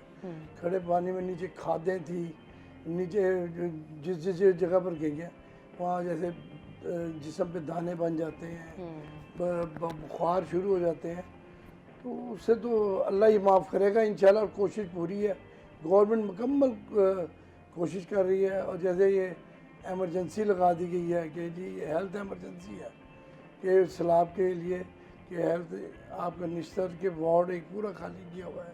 इस तरीके से शहबाज शरीफ और डीजी खां में भी, मुजफ्फरगढ़ भी, तुर्की हॉस्पिटल, ये मैं खुद मैडम के साथ वज़ीर आला के साथ गया हूँ, तो एक एक चीज़ देख कर आया हूँ। अल्हम्दुलिल्लाह कमी नहीं आ रही गवर्नमेंट की तरफ से। ये नहीं कि मैं गवर्नमेंट का नुमाइंदा हूँ, अगर कमी आ रही होती तो मैं आपको खुद कर कहता कि जी गवर्नमेंट गलत काम कर रही है। वो हमारी हो कोई भी हो, जो वो डूबा हुआ वो भले PTI क्या है, वो नून लीग है, पाकिस्तानी है। वह पाकिस्तानी के नाते वो भले क्रिश्चियन है, वो मुसलमान है, इंसानियत के नाते हमारा काम है उनकी खिदमत करें।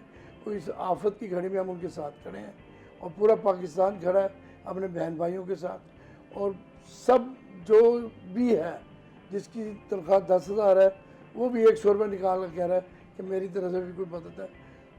पहले तो गवर्नमेंट पूरी मुकम्मल तौर पे ताउन कर रही है। किसी जगह पे नहीं जा सकते कुछ लोग, तो वो फिर साथी दोस्त अपनी मदद आपके तहत उनकी मदद कर रहे हैं। ठीक है, डॉक्टर आमिर हमारे साथ मौजूद हैं। पानी की अगर हम बात करें तो पानी का सबसे बड़ा मसला कि पाकिस्तान में साफ़ पानी को जो सबसे बड़ा मसला करार दिया गया, वो क्यों करार दे दिया गया है अगर हम अब बात करें तो? मैडम, पानी एक ऐसी बुनियादी ज़रूरत है कि जिसके बगैर इंसानी ज़िंदगी के सर्वाइवल का तसव्वुर मुमकिन ही नहीं है। बिल्कुल ऐसा ही है। ज़माना इंसान क्या, करीम हर इंसान जानवर की बात करें तो पानी के हाँ बगैर जी, कैसे इंसान जानवर मुमकिन है? पहले तो आबादी होती मतलब साहिली पट्टी के करीब करीब रहते थे हम। अब जैसे जैसे ये हमारी ड्रिलिंग की टेक्निक्स आई, नलके लगने लगे, ट्यूबवेल लगने लगे, इस तरह से पानी की ड्रिल करने की जब टेक्निक्स आई तो मतलब साहिल समंदर से दूर भी आबादकारी होना शुरू हो गई। अब वक्त गुजरने के साथ मैडम, अगर हम 1950s की बात करें तो 1950 में हम मतलब पाकिस्तान का हर एक शहरी, उसको 5,000 क्यूबिक मीटर पानी मुयस्सर था एक शहरी के लिए। अच्छा, आज वो कम होके 1,000 क्यूबिक मीटर पे आ गया। यानी कि जो हमारी अवेलेबिलिटी है, एक तरफ हम सैलाब की सूरत हाल की बात कर रहे हैं कि फ्लड आ गया है और सरप्लस वाटर है, हमसे संभाला नहीं जा रहा।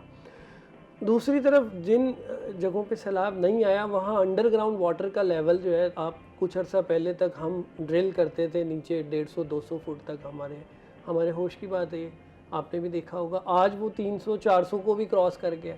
मतलब हमारा जो अंडरग्राउंड वाटर लेवल है वो नीचे जाता जा रहा है। जो जैसे मैंने per capita availability of water बताई कि वो 5000 क्यूबिक मीटर से कम हो के 1000 क्यूबिक, इसको अगर आप देखें 80% डिक्रीज़ है ये, अच्छा, कि 80% पर कैपिटा जो अवेलेबिलिटी है वो आज डिक्रीज़ हो चुकी है। रीज़न उसमें बहुत सारी हैं। साफ़ पानी, अब दो तरह के इशूज़ है, एक फूड सिक्योरिटी है, एक फूड सेफ्टी है, एक वाटर सिक्योरिटी है, एक वाटर सेफ्टी है। आप बात कर रही हैं वाटर सेफ्टी की। वाटर सेफ्टी हमारी इस वजह से कंप्रोमाइज़ हो रही है क्योंकि सिक्योरिटी कंप्रोमाइज़ है। अच्छा, जब आपके पास पानी नहीं होगा, आप देखते हैं थर के, और जैसे हम अक्सर वीडियोस आ रही होती हैं, ख़वातीन बेचारी नलके वो सीरीज में नलके वो मटके होते हैं, वो दूर दूर से लेकर आ रही होती हैं। सही है। यहाँ हम तो सारे शिफ्ट हो गए आरओ वाटर पे, हम बॉटल्ड वाटर की तरफ जा रहे हैं, हम साफ तरीन पानी की तरफ जा रहे हैं, लेकिन लोग मतलब जैसा भी पानी है उसको तरस रहे हैं। तो ये पानी जो है ना, इसके बहुत सारे इश्यूज हैं, इसमें बहुत सारी चीज़ें हैं जो आज मैं आपसे डिस्कस करूंगा वन बाय वन। सबसे पहले तो हम यही कि पहले तो वाटर सिक्योरिटी है, जो फ्लड की सिचुएशन के बावजूद जो आज कॉम्प्रोमाइज्ड है। फ्लड जिन इलाकों में आया वहाँ भी आप देखें, वहाँ पानी तो फिर आगे तो अल्टीमेटली हम समंदर में ही डाल रहे हैं ना। हमने तो कोई डैम्स नहीं बनाए, कुछ नहीं बनाए पिछले 75-77 सालों में। पाकिस्तान की जो हमारी हिस्ट्री है, हम देखें, हम हमेशा से ही ये सारी बातें जब भी सैलाब आता है डिस्कस करते हैं। ये मसाइल गवर्नमेंट का किसी की भी हो जी, सबकी गवर्नमेंट ही गुजरी है, लेकिन ये मसाइल इस तरह के हैं कि पॉलिटिकल स्टेबिलिटी जब तक नहीं आएगी हमारे मुल्क में, तो वाटर सिक्योरिटी या फूड सिक्योरिटी के जो इश्यूज हैं वो एक चैलेंज के तौर पे रहेंगे। स्टेबिलिटी जैसे अब नज़र आ रही है, इसी तरह की चीज़ें कंटिन्यू रहें तो इंशाअल्लाह ताला जैसे अब बेहतरी नज़र आ रही है, फ्यूचर में भी मज़ीद बेहतरियाँ नज़र आ सकती हैं। अच्छा, पाकिस्तान के शहरों और देहातों की अगर बात करें तो शहरों और देहातों में पानी के मेयार का क्या फ़र्क होता है? मैडम, विद इन सिटी पानी एक ऐसी चीज़ है जो मतलब मेरी रिहाइश PIA कॉलोनी में, साथ ही एक और कॉलोनी है। अब हमारा जो पानी का TDS लेवल है वो अभी लास्ट वीक ही हमने टेस्ट किया, तो वहाँ पे जो वाटर TDS लेवल है वो अराउंड 230 है, जबकि वो नियर बाय जो कॉलोनी है वहाँ पे वाटर का जो TDS लेवल है वो 400 प्लस है। अच्छा, अब जो पानी का स्टैंडर्ड है वो 500 TDS लेवल है, WHO की तरफ से भी और पंजाब फूड अथॉरिटी की तरफ से भी, कि 500 TDS का पानी हम इस्तेमाल कर सकते हैं। ये सिर्फ TDS है, उसमें और भी चीज़ें आ जाती हैं। तो TDS के हिसाब से देखें तो अब ये जगह बिल्कुल साथ साथ हैं, शहर और देहात ये तो बड़े दूर दूर हो गए ना जगह। विद इन सिटी भी मतलब एरिया टू एरिया बड़ी वेरिएशन है। यहाँ अगर हम अंदरून में जाएं, लोधी कॉलोनी की साइड पे जाएं तो वहाँ टेनरीज रही हैं, वहाँ का TDS लेवल जो है वो काफ़ी ज़्यादा हाई है, 2000 प्लस है। तो 500 एक्सेप्टेबल लिमिट है, आपका TDS लेवल 2000 को भी क्रॉस कर रहा है। लेकिन इसी मुल्तान के अंदर ऐसी जगह भी हैं जहाँ पे 230-200 के करीब भी TDS लेवल है। तो पानी एक ऐसी चीज़ है, वो अब आपका ड्रिल भी डिपेंड कर रहा है कि आपने बोर कितना करवाया है, बोर के हिसाब से भी वेरिएशन है। हाँ जी बिल्कुल, आपने देखा होगा जब जो भी लोग बोर करवाते हैं कि साफ़ पानी 200 फुट पे नहीं आया, 300 फुट ट्राई किया, फिर और मज़ीद नीचे जाना पड़ता है। तो ये तो अक्सर हम ऑब्जर्व कर ही रहे होते हैं इस तरीके से। सही है। तो प्रॉब्लम ये है कि अब पानी में बहुत सारी चीज़ें हैं, एक चीज़ नहीं है, जिसके लिए प्रॉपर रिसर्च होना, हर एक एरिया के हिसाब से रिसर्च होना और उससे हिसाब से प्रिवेंटिव और क्यूरेटिव मेजर जो है वो स्ट्रेटेजाइज करना बेहद ज़रूरी है। ठीक है। अच्छा, साथ ही हमारे साथ अशेक साहब मौजूद हैं और फ्लड की सिचुएशन तो सबके सामने ही है। अगर हम बात करें तो नून लीग ने अब तक ख़वातीन और बच्चों की जो ज़रूरियात पूरी करने के लिए क्या इक़दाम किए हैं? जो भी एक एक चीज़ का हम जायज़ा लेकर एक एक चीज़ उन्हें दे रहे हैं, उनके कपड़े, बिस्तरे, जो चीज़ें उनके साथ नहीं है वो हम पूरा कर रहे हैं। अच्छा। बच्चों, यहाँ तक कि बच्चों को खिलौनों तक हम वहाँ पहुँचा रहे हैं। अच्छा, कि बच्चे ये ना समझे कि हम घर से बेघर हो गए हैं। अच्छा, हाँ, मैं वज़ीर आला पंजाब आती है, वो बल्कि पूरा भर कर लाती है कि जी बच्चों को खिलौने भी दो, टॉफ़ी भी दो, ये ना समझे। अच्छा, फिर किताबें, पेंसिलें दी हुई हैं कि वहाँ पढ़ाई पढ़ते भी रहे बच्चे, कि एक दूसरे के साथ हमने इतना अटैच कर दिया कि वो ऐसे अब वो जा रहे हैं अपने अपने घरों में, जहाँ पानी तकरीबन 4 इंच 6 इंच 1 फुट रह गया, उन्होंने जाना शुरू कर दिया है। अच्छा, मैंने देखा है वहाँ पर ना बच्चों के लिए ना इंस्टीट्यूट भी बनाए गए हैं। हाँ जी। मतलब एक पूरा एक कैंप है जिसमें बच्चों को तालीम दी जा रही है। एजुकेशन पूरी। हाँ, और साथ ही हॉस्पिटल के लिए भी पूरा एक हॉस्पिटल तैयार है। अगर कोई ऐसी कोई इमरजेंसी हो जाती है तो वो वहाँ पर भी जा सकते हैं। और इनफैक्ट ये भी देख रही थी कि रिफ़्रेशमेंट के बच्चों के लिए खाने पीने की चीज़ें रखी हुई हैं उन्होंने। बच्चे खुशी से आ रहे हैं और बच्चे ये बोल रहे हैं कि हमारे यहाँ बहुत दोस्त बन गए हैं, जब हम यहाँ से जाएंगे तो अपने दोस्तों को मिस करेंगे। हाँ, वो ये देखें यार, आप मुझसे ज़्यादा बेहतर समझ रही हैं क्योंकि आपके पास कैमरा है जी जिधर हम नहीं पहुंच सके वहाँ कैमरा पहुंच गया है। जी। तो ये एक पूरा तकरीबन जैसे कहते हैं कि 500 बच्चों का एक वो बना दिया है, वहाँ एक टीचर को दे दिया कि इन्हें पढ़ाओ, इन्हें उसके बाद उनके लिए फ्रूट देते हैं कि जी फ्रूट दें, बनाना दें, एप्पल दें, कोई चीज़ भी उनकी जो विटामिन भी है उनकी वो पूरा कर रहे हैं। तो मैं फिर उसी पे आ जाऊंगा, घर घर होता है, वो भले कच्चा हो या पक्का हो, बिल्कुल ऐसा ही। ठीक है। आफत जो है इंसान उसका मुकाबला नहीं कर सकता, अल्लाह ही दे सकता है, उस आफत को ख़त्म कर सकता है। अल्लाह ताला ने ही भेजी है और अल्लाह से ही हम पनाह मांगते हैं और अल्लाह ही इंशाअल्लाह ख़त्म कर देगा। देखिए आज एक टाइम ऐसा था कि इंडिया हमें दहशत की निगाह से देखता था, आज इंडिया हमें डर की निगाह से देखता है कि ये वो जिसे हम कहते थे ये तो फारग मुल्क है, ये तो कुछ भी नहीं है। अल्हम्दुलिल्लाह अब आपने 2 दिन पहले देखा कि आपके वज़ीर आज़म को, आपके chief of the army staff को 8-8 10-10 तैयारों ने घेर कर उन्हें लेकर सऊदी अरब उतारा।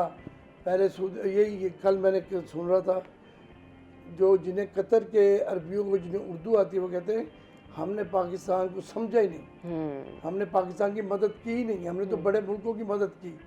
हमने हमारी मदद के लिए सबसे पहले वज़ीर आज़म पाकिस्तान हमारे पास पहुंच गया कि ये यहाँ इसराइल ने बम फेंका, तो हमारी मदद करें तो हम इंशाअल्लाह एटम बम हमारे पास है, तो गोली खाने से या शहीद होने से मुसलमान नहीं डरता, हिंदू डरता है।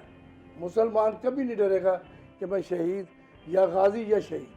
ये हमारे नबी करीम सल्लल्लाहु अलैहि वसल्लम की तरबियत का रिज़ल्ट है कि अल्लाह ताला हमारे अंदर अभी वो नेकी है जो हम कर रहे हैं। और इंशाअल्लाह देखें कल तक वो हरमैन शरीफैन शहजादा था, अब शहबाज शरीफ भी उसमें शामिल हो गया। ये अल्लाह ताला ने, मैं डॉक्टर इसरार साहब को सुनता हूँ अक्सर, तो वो मुझे अभी तक मेरे जहन में वही चीज़ें आ रही हैं कि उन्होंने आज से 15 साल पहले जो बातें की थी, जब 20 साल पहले, वो बातें पूरी होती जा रही हैं। तो अल्लाह के फजल करम से ग़ज़वा हिंद भी हम जीतेंगे और पाकिस्तान ताकत बनेगा। ये पहला एक बारिश का खतरा है कि मुस्लिम ममालिक को इकट्ठा करने का, एक पाकिस्तान के साथ अटैच होने का, क्योंकि जब ये बम बना था तो ये इस्लामी बम था। कल आप अगर आपने टीवी देखे सारे, मैं तो शो देख रहा था, यकीन करें कि वो जो एक रोता हुआ फ़लस्तीनी बच्चा था ना, वो भी मुस्कुरा रहा था, पाकिस्तान जिंदाबाद के नारे लगा रहा था कि अब पाकिस्तान मैदान में आ गया। तो इसराइल की ऐसी की तैसी, बाकी अल्लाह के फजल करम से जीतेगा हर चीज़। जी नाज़रीन, शेख अतहर मुमताज़ हमारे साथ मौजूद थे, जो कि जनरल सेक्रेटरी हैं मुस्लिम लीग नून के। बहुत बहुत शुक्रिया आपका, आप हमारे प्रोग्राम में तशरीफ़ लाए। नाज़रीन, इस टाइम वक्त ब्रेक का मैं दोबारा हाजिर होती हूँ। Stay with us.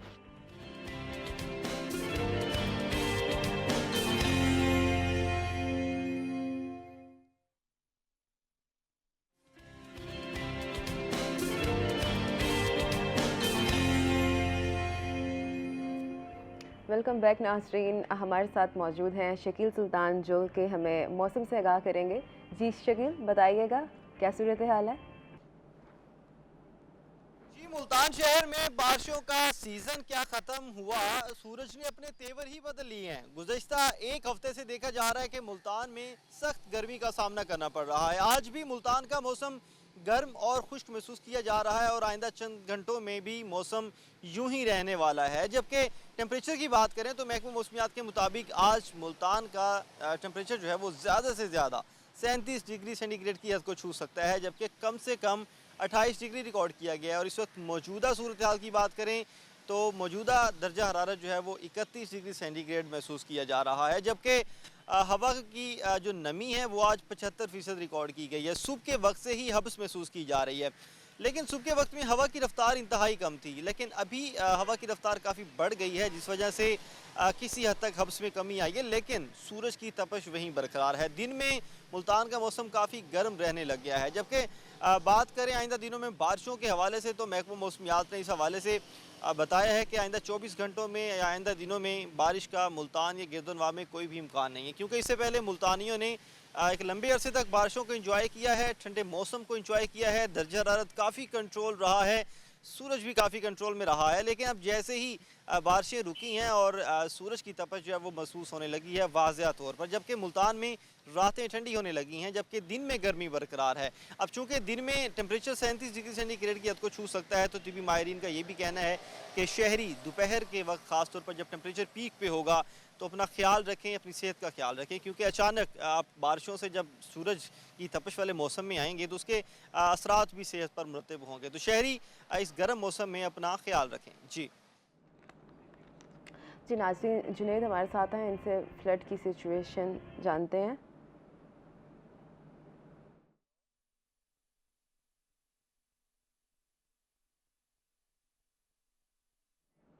अच्छा नाज़रीन, हमारे साथ मौजूद थे डॉक्टर आमिर इस्माइल। हम बात कर रहे थे पानी के हवाले से, तो सर इस बारे में बताएं कि जो आरओ सिस्टम किस असूल पर काम करता है। एक सेकंड इसका जवाब दीजिएगा, लाइव कॉल है। जी अस्सलाम वालेकुम। क्या हाल है सर, खैरियत से हैं आप? मरन गई डेगन कमरे सारे डेगन, ना कोई टेंट वगैरह मिले, ना कोई इमदाद मिली सकूं। कौन बात कर रहे हैं, कहाँ से बात कर रहे हैं? मोहम्मद फरहान ओशरी से। जी जी सर, क्या कहना चाहेंगे? टेंट वगैरह मिले वजन, कुछ इमदाद मिली वजन, सब बारू बैठे सारे बच्चे भी सारे। जी सर, क्या कह रहे हैं आप अपनी लोकेशन बताइएगा। लोकेशन ओशरी जिला अपना ठीक है, बहुत शुक्रिया आपका। हम कोशिश करते हैं, और नाजरीन अगर कोई इनकी मदद करना चाहे तो मैं नंबर चला दूंगी तो ज़रूर। ठीक है, शुक्रिया आपका। जी सर, मैं बात कर रही थी आरओ की ना, तो क्या कहना चाहेंगे इस हवाले से कि किस जो सिस्टम है किस असूल पर काम करता है? जी मैडम, गुज़िश्ता चंद सालों में आपने बड़ी तेज़ी से देखा होगा कि हम तमाम लोग टैप वाटर से शिफ्ट हुए हैं आरओ वाटर की तरफ। अब आरओ वाटर पे ये शिफ्ट जो है, ना सिर्फ ये कि हमें शहरों में देखने को मिलती है, बल्कि आप दूर दराज के देहात चले जाएं, कस्बों में चले जाएं, वहाँ भी अवेयरनेस आई है कि पानी एक ऐसी चीज़ है जिसकी वजह से हमने बीमार हो जाना है। तो साफ़ पानी दुनिया में तकरीबन 2.2 WHO की रिपोर्ट के मुताबिक 2.2 अरब लोग साफ़ पानी की नेमत से महरूम हैं। हर साल लाखों लोग जो हैं पानी की वजह से अमवात का शिकार होते हैं। तो जब हमने इस ज़रूरत को महसूस किया, ख़ास तौर पे अंदरून शहरों में, कि अंदरून शहरों में क्योंकि सीवरेज का पानी वो लीक होता था, अंडरग्राउंड वाटर को उसने बुरी तरह कंटेमिनेट कर दिया, फिकल कंटेमिनेशन भी हो गई। एज अ रिज़ल्ट उस पानी की वजह से लोग बीमार होने लगे। तो अमीर गरीब की तखसीस के बगैर तमाम लोगों ने ये रियलाइज़ किया कि पानी एक मसला है, इस इशू को एड्रेस करना चाहिए। तो लिहाजा लोग शिफ्ट हुए आरओ सिस्टम की तरफ। अब ये एक अल्टरनेटिव के तौर पे हमने लिया कि टैप वाटर का एक सेफ़र अल्टरनेटिव है आरओ सिस्टम। अब आरओ सिस्टम जहाँ पे भी लगा है मैडम, उसमें थोड़ी बहुत वेरिएशंस हैं। एक आइडियल आरओ सिस्टम जो है, जो किसी अच्छी कंपनी का होगा, उसकी जो बेसिक रिक्वायरमेंट्स हैं कि उसके अंदर एक सैंड फ़िल्टर होगा जो सैंड और सिल्ट के जो बड़े पार्टिकल्स हैं, इस तरह के ज़र्रात हैं, उनको रिमूव करेगा। एक उसके अंदर कार्बन फ़िल्टर होगा जो एक्टिवेटेड कार्बन बेस्ड होगा, जिसका काम है ऑफ ऑर्डर प्रोड्यूसिंग कंपाउंड्स को रिमूव करना, हैवी मेटल्स को अब्जॉर्ब कर लेना, उनका रिमूवल। अगली स्टेजेस पे जो उसका मेजर कंपोनेंट है, जिसके नाम पे ये रखा गया आरओ सिस्टम, वो एक मेम्ब्रेन है, RO membrane. RO stands for reverse osmosis. अच्छा, सही है। तो पानी जो टैप वाटर है हमारे यहाँ पे, जैसे मैंने बताया कि BZU के एरिए में वहाँ पे पानी की TDS 230 के करीब है, तो कुछ जगहों पे 1000 के करीब भी है। आरओ सिस्टम बेसिकली 500 TDS से बियॉन्ड जो है हमें उसकी तरफ जाना चाहिए। तो आरओ मेम्ब्रेन का काम ये है कि वो उस TDS को, हाई TDS को 0 के करीब लेके आता है कि पानी एंटर हुआ, उसकी जो भी TDS है वो 500 है, 200 है या 300 है, depending upon the TDS level in the soil. तो TDS आरओ मेम्ब्रेन ने उसको 0 कर देना है। वो 0 TDS का पानी आप और मैं नहीं पी सकते, वो ड्रिंकेबल नहीं है। तो ये जो आरओ है ये घर के जो इस्तेमाल है उसके लिए मौजूद है? हाँ जी, ये भी एक क्वेश्चन है कि अब ये आरओ वाला पानी जो है ये हमारे लिए, हमारी सेहत के लिए कितना अच्छा है। तो इस पे पिछले, क्योंकि हम बड़ी तेज़ी से शिफ्ट हुए और बगैर सोचे समझे शिफ्ट हुए, इस पे बहुत ज़्यादा लिटरेचर नहीं है, इस तरह की हमने रिसर्च भी नहीं की कि कहाँ पे लगना चाहिए था, कहाँ पे नहीं लगना चाहिए था। हम ये सारी चीज़ें जाने बगैर हम डायरेक्ट शिफ्ट हो गए बस कि हमें एक अल्टरनेटिव नज़र आया, फिर इसमें बिज़नेस था, लोगों को बिज़नेस भी नज़र आया कि पानी हम बनाएंगे आरओ वाटर और सेल आउट करेंगे। अब उस पे मैं बाद में आऊँगा, उस पे तफसील से मैं बात करूँगा कि इसका सेफर अल्टरनेटिव कौन सा है। लेकिन पहले मैं चाह रहा हूँ कि हमारे व्यूअर्स जो हैं वो जाने कि आरओ बेसिकली जो उनके घरों में आ रहा है वो कौन सा है और जो एक्चुअली आइडियल आरओ सिस्टम वाला पानी है वो कौन सा है। तो हमारे देहातों में भी आरओ लग गया, शहरों में भी आरओ लग गया। ये आरओ मेम्ब्रेन की हद तक तो ठीक था कि आरओ मेम्ब्रेन ने 0 TDS कर दिया। तो इससे बियॉन्ड बहुत सारी जगहों पे मैंने देखा है, कस्बों में, देहातों में, वो अगले स्टेप पे क्या करते हैं, वो 0 TDS के पानी में टैप वाटर मिक्स कर देते हैं। अब वो टैप वाटर में वही कंटेमिनेंट्स हैं जो पहले हैं। हमारे यहाँ कंटेमिनेंट्स के हिसाब से देखें, जैसे मैंने बताया पानी TDS के हिसाब से सेफ है। अब अगर 500 TDS है, हमारे यहाँ 230 है, इसका मतलब है वो एक्सीलेंट क्वालिटी का वाटर है ऑलरेडी, बगैर कुछ किए। अब उसमें प्रॉब्लम क्या है, हमने टेस्ट किया कि पानी जो हमारा टैप वाटर था TDS के हिसाब से ठीक है, उसमें आर्सेनिक मौजूद है। आर्सेनिक की मैक्सिमम लिमिट है 10 ppb। 10 ppb से बियॉन्ड हमारे यहाँ पे जो हमने देखा वो 25 से 30 ppb, 35 ppb, 40 ppb तक हमारे पानी के अंदर आर्सेनिक है। Arsenic international agency for research on cancer IARC की क्लासिफिकेशन के मुताबिक आर्सेनिक जो है वो ग्रुप 1 कैटेगरी का कार्सिनोजेनिक कंपाउंड है। अब ये इंतहाई ख़तरनाक जहरीला मादा है आर्सेनिक, जो हमारे पानी में अपनी मैक्सिमम परमिसिबल लिमिट 10 ppb से वेल बियॉन्ड मौजूद है। अच्छा डॉक्टर साहब, इसके हवाले से मैं मज़ीद जानूंगी और ये भी जानूंगी कि इसकी लागत कितनी आती है, मगर इस टाइम वक्त एक ब्रेक का, मैं दोबारा हाजिर रहती हूँ। Stay with us.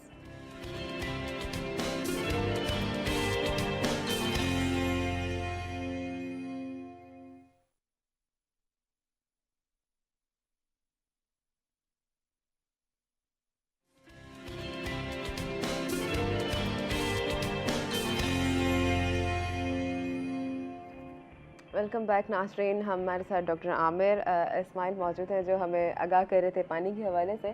हम जिस टॉपिक पे बात कर रहे थे, जोन सा मतलब पानी के हवाले से आप बता रहे थे कि ये जो आरओ है ये असल में काम किस तरह करता है। अगर हम घर की बात करें तो वहीं से ही हम रिज्यूम करेंगे। जी बिल्कुल, मैं बता रहा था कि इसके स्टेप्स हैं कि सैंड फ़िल्टर होता है, कार्बन फ़िल्टर होता है, उसके बाद आरओ मेम्ब्रेन है जो पानी की TDS को 0 के करीब ले आती है। तो वो 0 TDS का पानी ड्रिंकेबल नहीं है, हमें ज़रूरी है कि हम उसके अंदर मिनरल्स ऐड करें। क्या मतलब ड्रिंकेबल नहीं है? अल्लाह पाक जो हम पानी पीते हैं नहीं, हम जो 0 TDS पे हम ले गए, ये ऐसे ही है जैसे आपने AC का पानी जो ड्रॉप होता है जो बैटरियों में हम डालते हैं, तो पानी के अंदर बहुत से मिनरल्स होना ज़रूरी है। तो अगला स्टेप मिनरल एडिशन का है, ठीक है, उसकी मिनरलाइजेशन का है। आपने शायद वाटर प्लांट्स पे गौर किया हो, कहीं पे वो टैंक्स रखे होते हैं, सोडियम, पोटाशियम, कैल्शियम, मैग्नीशियम के साल्ट्स होते हैं जो डिफरेंट कंसंट्रेशन में ऐड किए जा रहे होते हैं। तो वो जो साल्ट्स हैं वो 0 TDS को फिर ले जाते हैं 150-170 के करीब। अब ये मिनरलाइज वाटर है, लेकिन अब इसमें इशू ये है कि इसके अंदर हमने सिलेक्टिव मिनरल जो हम ऐड कर रहे हैं, अब वो मिनरल कौन से हैं, कहाँ से परचेज़ किए हैं, उसके अंदर कंटेमिनेशन तो नहीं है। तो ये तमाम क्वेश्चंस हैं जो एड्रेस होने चाहिए। तो मिनरलाइजेशन होने के बाद अगला स्टेप होता है आइडियल सिस्टम की मैं बात कर रहा हूँ। एक आइडियल सिस्टम में ओजोनेशन की जाती है, क्योंकि ये पिछले स्टेप्स जो हैं वो तमाम फिज़िकल और मेटालिक कंटेमिनेंट्स के लिए। जरासीम को अभी हमने एड्रेस नहीं किया। जरासीमों को मारने के लिए फिर उसमें ओजोन का इस्तेमाल किया जाता है। अगले स्टेप पे यूवी फिल्टर का इस्तेमाल किया जाता है। अब ये 2 स्टेप्स हैं जरासीमों को मारने के। फिर उसके बाद फिलिंग और पैकेजिंग का स्टेप आता है। अब प्रॉब्लम जो है ना हमारे लोकल सिस्टम में ये है कि बहुत सारी जगहों पे मैंने देखा है कि हमारे छोटे छोटे देहातों में, कस्बों में सिस्टम लग गए, वो उसी पानी को 0 TDS बना के उसके अंदर मिक्सिंग कर रहे हैं उसी टैप वाटर की, और उसके अंदर जो माइक्रोबियल डिकंटेमिनेशन के स्टेप्स हैं वो तमाम अनएड्रेस्ड हैं, उनको एड्रेस नहीं किया जा रहा। तो ये हो सकता है कि उसके अंदर कुछ जगहों पे माइक्रोब्स जो हैं वो मैक्सिमम परमिसिबल लिमिट से ज़्यादा मौजूद हो। ठीक है, ठीक है जी। नाज़रीन, हमारे साथ अहमद ख़ान मौजूद हैं जो फ्लड की सिचुएशन से हमें आगाह करेंगे। जी अहमद, बताइएगा क्या सूरत हाल है? मुल्तान में सैलाब की तबाहकारियाँ जो हैं वो जारी है। शहरियों का जो है वो मुतासरीन जो थे वो अपने अपने इलाकों में वापस जाने का सिलसिला जो है वो शुरू हो चुका है। इसी हवाले से अगर हम बात करें, मुतासरीन का जो माल मवेशी था उनकी जो जगह थी वो भी पानी के अंदर सैलाब में जो है वो बह गई है। अभी तक जो है वहाँ पर पानी भी मौजूद है। हम इस वक्त मौजूद हैं जो है वो बस्ती जकरपुर में। यहाँ पर जो है वो साइलिन को, मुतासरीन को काफ़ी मुश्किलात का सामना करना पड़ रहा है। मुकम्मल तौर पर जो है वो उनके घर जो है वो भी टूट फूट का शिकार हो चुके हैं, और अभी तक जो है वो इनके घरों के अंदर भी 2 से 3 फुट पानी जो है वो मौजूद पड़ा है। हमारे से बात करने के लिए मुतासिर मौजूद हैं, इनसे बात करते हैं। सर हमारा बहुत बड़ा ये डेयरी फार्म था, ये गिर गया है सारा, इसकी छत भी गिर गई है, दीवारें गिर गई हैं। हमने बड़ी मुश्किल से अंदर से जानवर निकाले हैं। तो अगर गवर्नमेंट को चाहिए भी हमारी कुछ मदद करे तो हम ये अपना जो है ना दोबारा सेटअप सीधा कर सकें। जानवर हमने बाहर खड़े किए हुए हैं।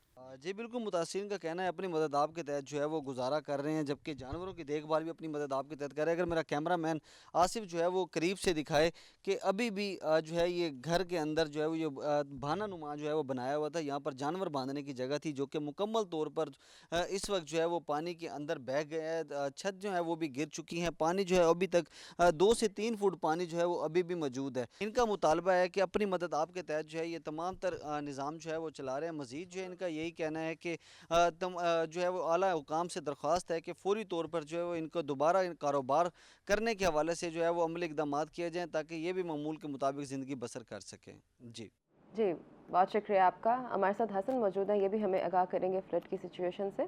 जी हसन, बताइएगा।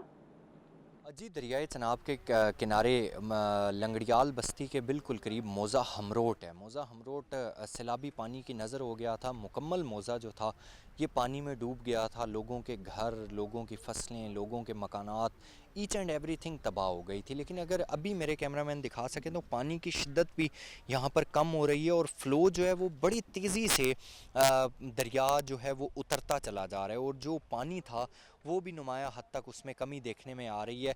लोग भी यहाँ पर खड़े हैं और लोग भी अब अपने घरों को जाने की तैयारी कर रहे हैं। लेकिन अभी भी यहाँ पर क्योंकि पानी मौजूद है, पानी की शिद्दत भी यहाँ पर मौजूद है, लेकिन यहाँ से लोग अब अपने घरों की तरफ वापसी का सिलसिला कर रहे हैं, और यहाँ पर सामान उठाकर लोग अपने घरों को वापस जा रहे हैं। बेड़ों का इंतज़ाम लोगों ने किया हुआ है और बेड़ों के ज़रिए अपने घरों की वापस जानिब रवाना हो रहे हैं। पानी की अगर फ़्लो की बात की जाए तो पानी का फ़्लो बड़ी तेज़ी से नीचे उतरता हुआ दिखाई दे रहा है, और पानी का फ़्लो क्योंकि नीचे उतर रहा है तो जिसके बाइस पानी की शिद्दत भी, यहाँ पर सैलाबी पानी की शिद्दत भी कम होती हुई दिखाई दे रही है। और यहाँ पर सैलाबी पानी की शिद्दत में कमी की वजह से लोग अपने घरों की जानिब वापस जा रहे हैं। लेकिन अगर मौज़ा हमरोट की बात की जाए तो मौज़ा हमरोट में अभी भी पानी मौजूद है, और पानी बड़ी तेज़ी से नीचे उतरता हुआ दिखाई दे रहा है।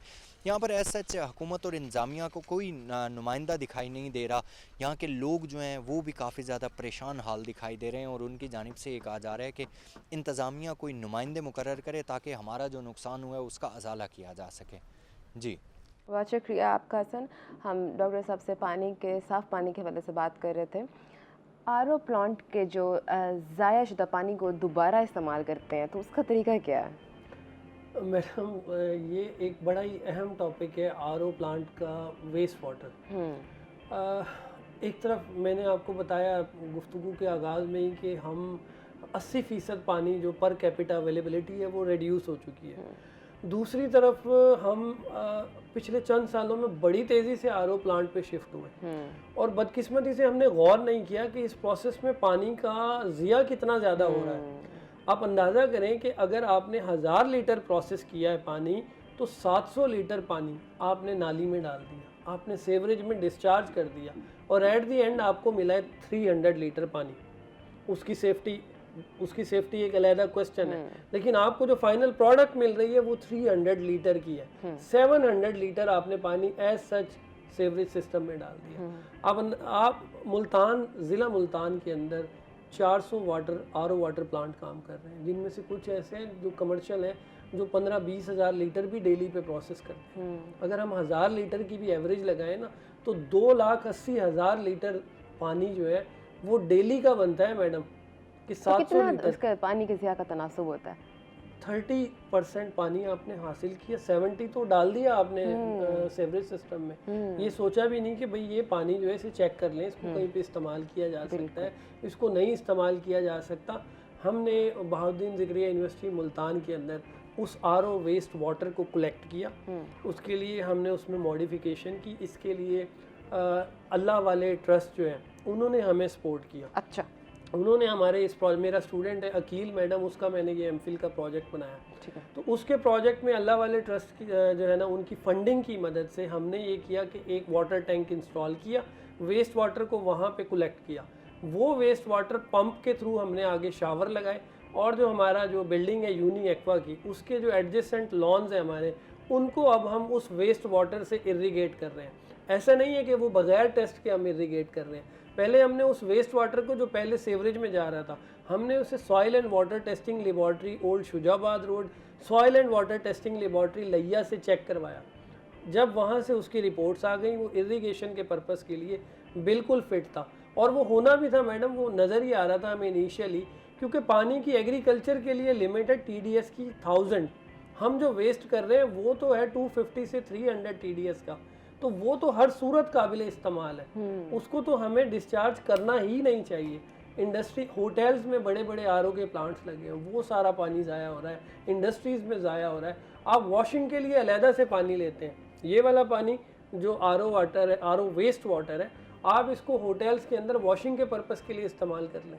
इसको सिंपल फ़िल्टर करके इसको वॉशरूम्स में, किचन में, इन तमाम जगहों पे बासानी इस्तेमाल किया जा सकता है। अब कॉलोनीज़ के अंदर आपने देखा होगा RO प्लांट्स दिन रात काम कर रहे हैं। अब वो दिन रात वेस्ट वाटर भी डिस्चार्ज कर रहे हैं। कॉलोनी का कितना बड़ा ग्रीन बेल्ट का एरिया है, हमें ग्रीनरी भी चाहिए। हम उस ग्रीनरी के लिए अलहदा से मोटर चलाते हैं, अलहदा से पानी ड्रेन करते हैं, बिजली का अलहदा से एक्सपेंस अफोर्ड करते हैं। हम इसी वेस्ट वाटर को, हम इसको पाइपलाइन के थ्रू उस ग्रीन बेल्ट तक पहुंचाएं, अपनी ग्रीन बेल्ट को, अपने फसलों को, अपने प्लांट्स को हम इस पानी की मदद से बासानी इरिगेट कर सकते हैं। और ये तमाम स्टैंडर्ड्स पे इरिगेशन के, इवन ये ड्रिंकिंग वाटर स्टैंडर्ड्स जो है ना, उनको भी ईजीली मीट करता है।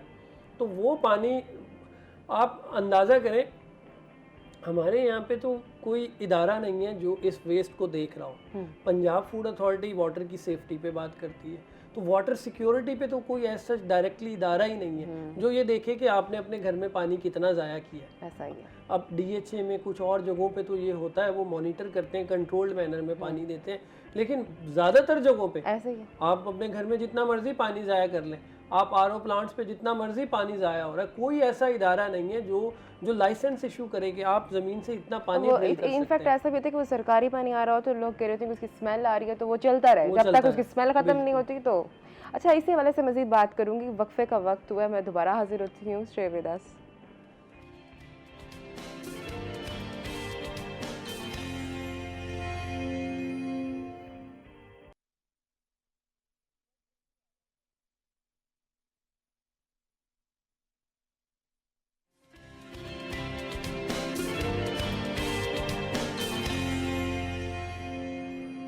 वेलकम बैक नाज़रीन। हम बात कर रहे थे साफ़ पानी के हवाले से, और मैंने बात की थी कि सरकारी पानी चल रहा होता है और ख़वातीन ये कह रही होती हैं कि इसमें भी स्मेल है, इसका पानी निकल जाए उसके बाद जाके हम साफ़ पानी यूज़ करेंगे, लेकिन ये नहीं देख रही होती कि पानी ज़ाया हो रहा है। जी बिल्कुल मैडम, अब तो रही सही कसर जो है वो सोलर सिस्टम के आने से पूरी हो गई है। आप देखें कि लोगों के पास सोलर लग गए हैं, बिजली फ्री में आ रही है।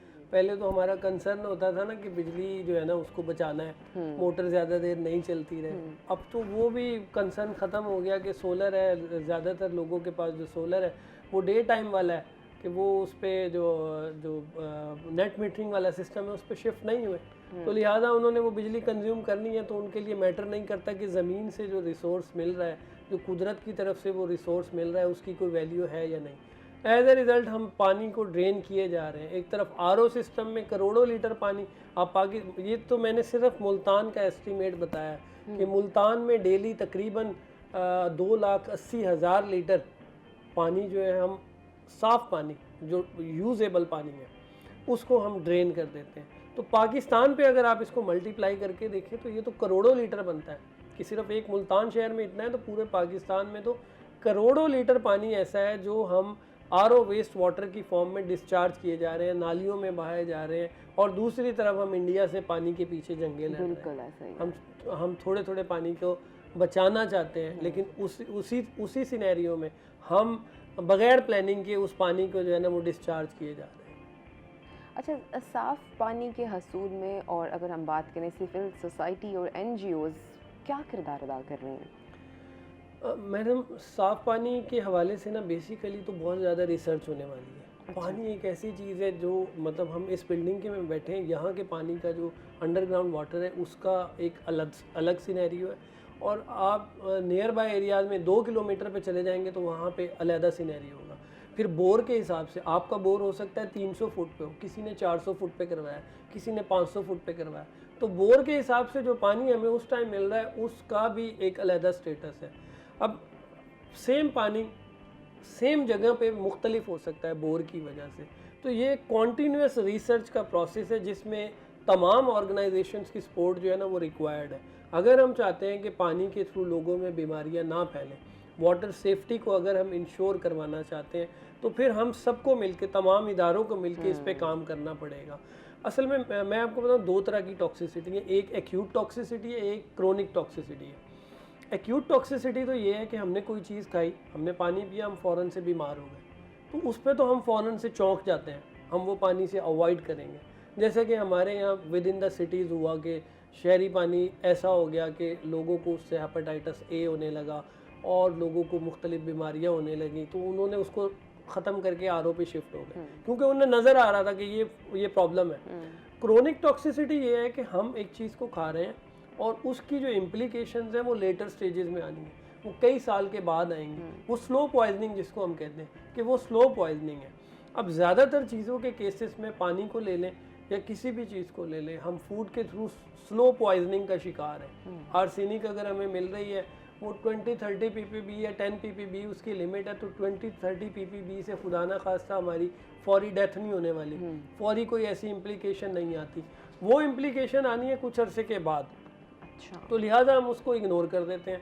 पानी के अंदर टोटल प्लेट काउंट की लिमिट है 100, कि 100 total plate 100 colony forming units अगर उसके अंदर माइक्रोब्स के हैं तो वो पानी जो है ना सेफ़ है, उससे बियॉन्ड जो है वो अनसेफ़ है। अब हमने कभी टेस्ट ही नहीं किया इस तरीके से कि एक जगह का पानी कैसा है, उसके बिल्कुल साथ का कैसा है। तो ये कॉन्टीन्यूस रिसर्च का प्रोसेस है जिसमें तमाम स्टेक होल्डर्स को कंट्रीब्यूट करना चाहिए। इसमें हमारी जैसी यूनिवर्सिटीज़ जो है वहाँ पे भी इसकी स्पेशल जो है ना, अब ड्रिंकिंग वाटर की सेफ्टी और क्वालिटी के हिसाब से एक वेल डेजिग्नेटेड लैब, जहाँ पे कोई भी शख्स किसी भी घर से जाए और अपने पानी को कम से कम महीने में एक दफ़ा ज़रूर टेस्ट करवाए, क्योंकि मैंने बताया कि पानी तो वो चेंज हो रहा है, नीचे जैसे जैसे लेवल जा रहा है वो उसका सिनेरियो बदलता जा रहा है। जो आरओ वाटर प्लांट्स हैं उनका भी सेफ्टी का, उनके पास कोई ऐसा वाटर की सेफ्टी का फिटनेस सर्टिफिकेट नहीं है। पंजाब फूड अथॉरिटी से वो ऑफ एंड ऑन टेस्टिंग करवाते हैं, वो भी इतनी फ्रीक्वेंट नहीं है कि हम उन पर ट्रस्ट कर सकें। अच्छा, अगर हम बात करें तो पानी के ज़िया को रोकने के लिए अवामी सतह पर कौन सी आगाही और मुहिम चलानी चाहिए कि आप समझते हैं कि ये थम जाइए मसला जो है? मैडम, सबसे पहले तो जैसे मैंने अभी बात की है कि देखें आरओ वेस्ट वाटर इतना ज़्यादा हो रहा है। अब मैंने ख़ुद जो हमारी एजेंसी है, ये इन्वायरमेंटल प्रोटेक्शन एजेंसी है EPA, वो इतनी ज़्यादा प्रोएक्टिव नहीं है। हमने और भी कुछ एजेंसीज़ बनाई हैं जिन्होंने इवन ये जो हमारे कार वॉश स्टेशन हैं उन पे जो पानी का ज़िया होता है उसके लिए लेटर निकाला, तो वो एक अच्छी बात है, वो भी होना चाहिए। लेकिन ये जो मैंने बताया कि ये लाखों करोड़ों लीटर पानी ज़ाया हो रहा है, इस पर कोई लेटर नहीं निकला, इस पर किसी किस्म की कोई तवज्जो है ही नहीं। मैंने खुद मैडम अपनी पर्सनल कैपेसिटी में जाके दो कॉलोनीज़ में कन्विंस करने की कोशिश की कि आप ये पानी जो है ना डेली बेसिस पे आप इसको अंदाज़ा तो करें कि ये कितना पानी है जो हम डाल रहे हैं। आपके साथ एडजेसेंट लॉन्स हैं, आप इसमें हम इरिगेशन का कोई सिस्टम बनाते हैं, लेकिन अनफॉर्चुनेटली मैं उन्हें कन्विंस नहीं कर पाया। ना मेरे पास कोई ऐसी पावर है, ना शायद मेरी बातों में उस तरह से इतना असर है कि वो मुतवज्जो होते और उस पर कोई कुरेक्टिव एक्शन की तरफ आते। तो अनफॉर्चुनेटली मैं उन्हें कन्विंस नहीं कर पाया और वहाँ पे पानी आज भी ज़ाया हो रहा है। लेकिन ये काम आप और मैं नहीं कर सकते, ये इदारों का काम है। इदारे जब इस चीज़ की ज़रूरत को हमेशा हर जगह पे दुनिया में पानी जो है ना उसका लाइसेंस है कि आप इतना पानी ड्रिल कर सकते हैं, आपकी एक कैपेसिटी है। तो मिल के कलेक्टिव एफर्ट्स होंगी, तमाम इदारे मिल के वाटर सिक्योरिटी को इंश्योर करवाने के लिए प्रिवेंटिव मेजर्स लेंगे, तो फिर जाके ये मुमकिन है कि हम जो पानी है उसके ज़िया को रोक पाएँ। बिल्कुल ऐसे ही है, हम सबको मिलकर सोचना चाहिए इस बारे में। हम सब ही नहीं मिलकर ख्याल करेंगे तो फिर कैसे ही हालात ठीक होंगे। बहुत शुक्रिया। हमारे साथ डॉक्टर आमिर इस्माइल मौजूद थे, जो कि वाटर रिसर्चर हैं। उन्होंने बहुत अच्छे तरीके से बताया कि जिस तरह हम पानी ज़ाया कर रहे हैं, हमें पानी की कदर करनी चाहिए। जी नाज़रीन, प्रोग्राम इख्तिताम को पहुँचते एक नए प्रोग्राम में आपके साथ हाजिर होंगी। तब तक के लिए फातिमा बलोच को इजाज़त दें। अल्लाह निगहबान।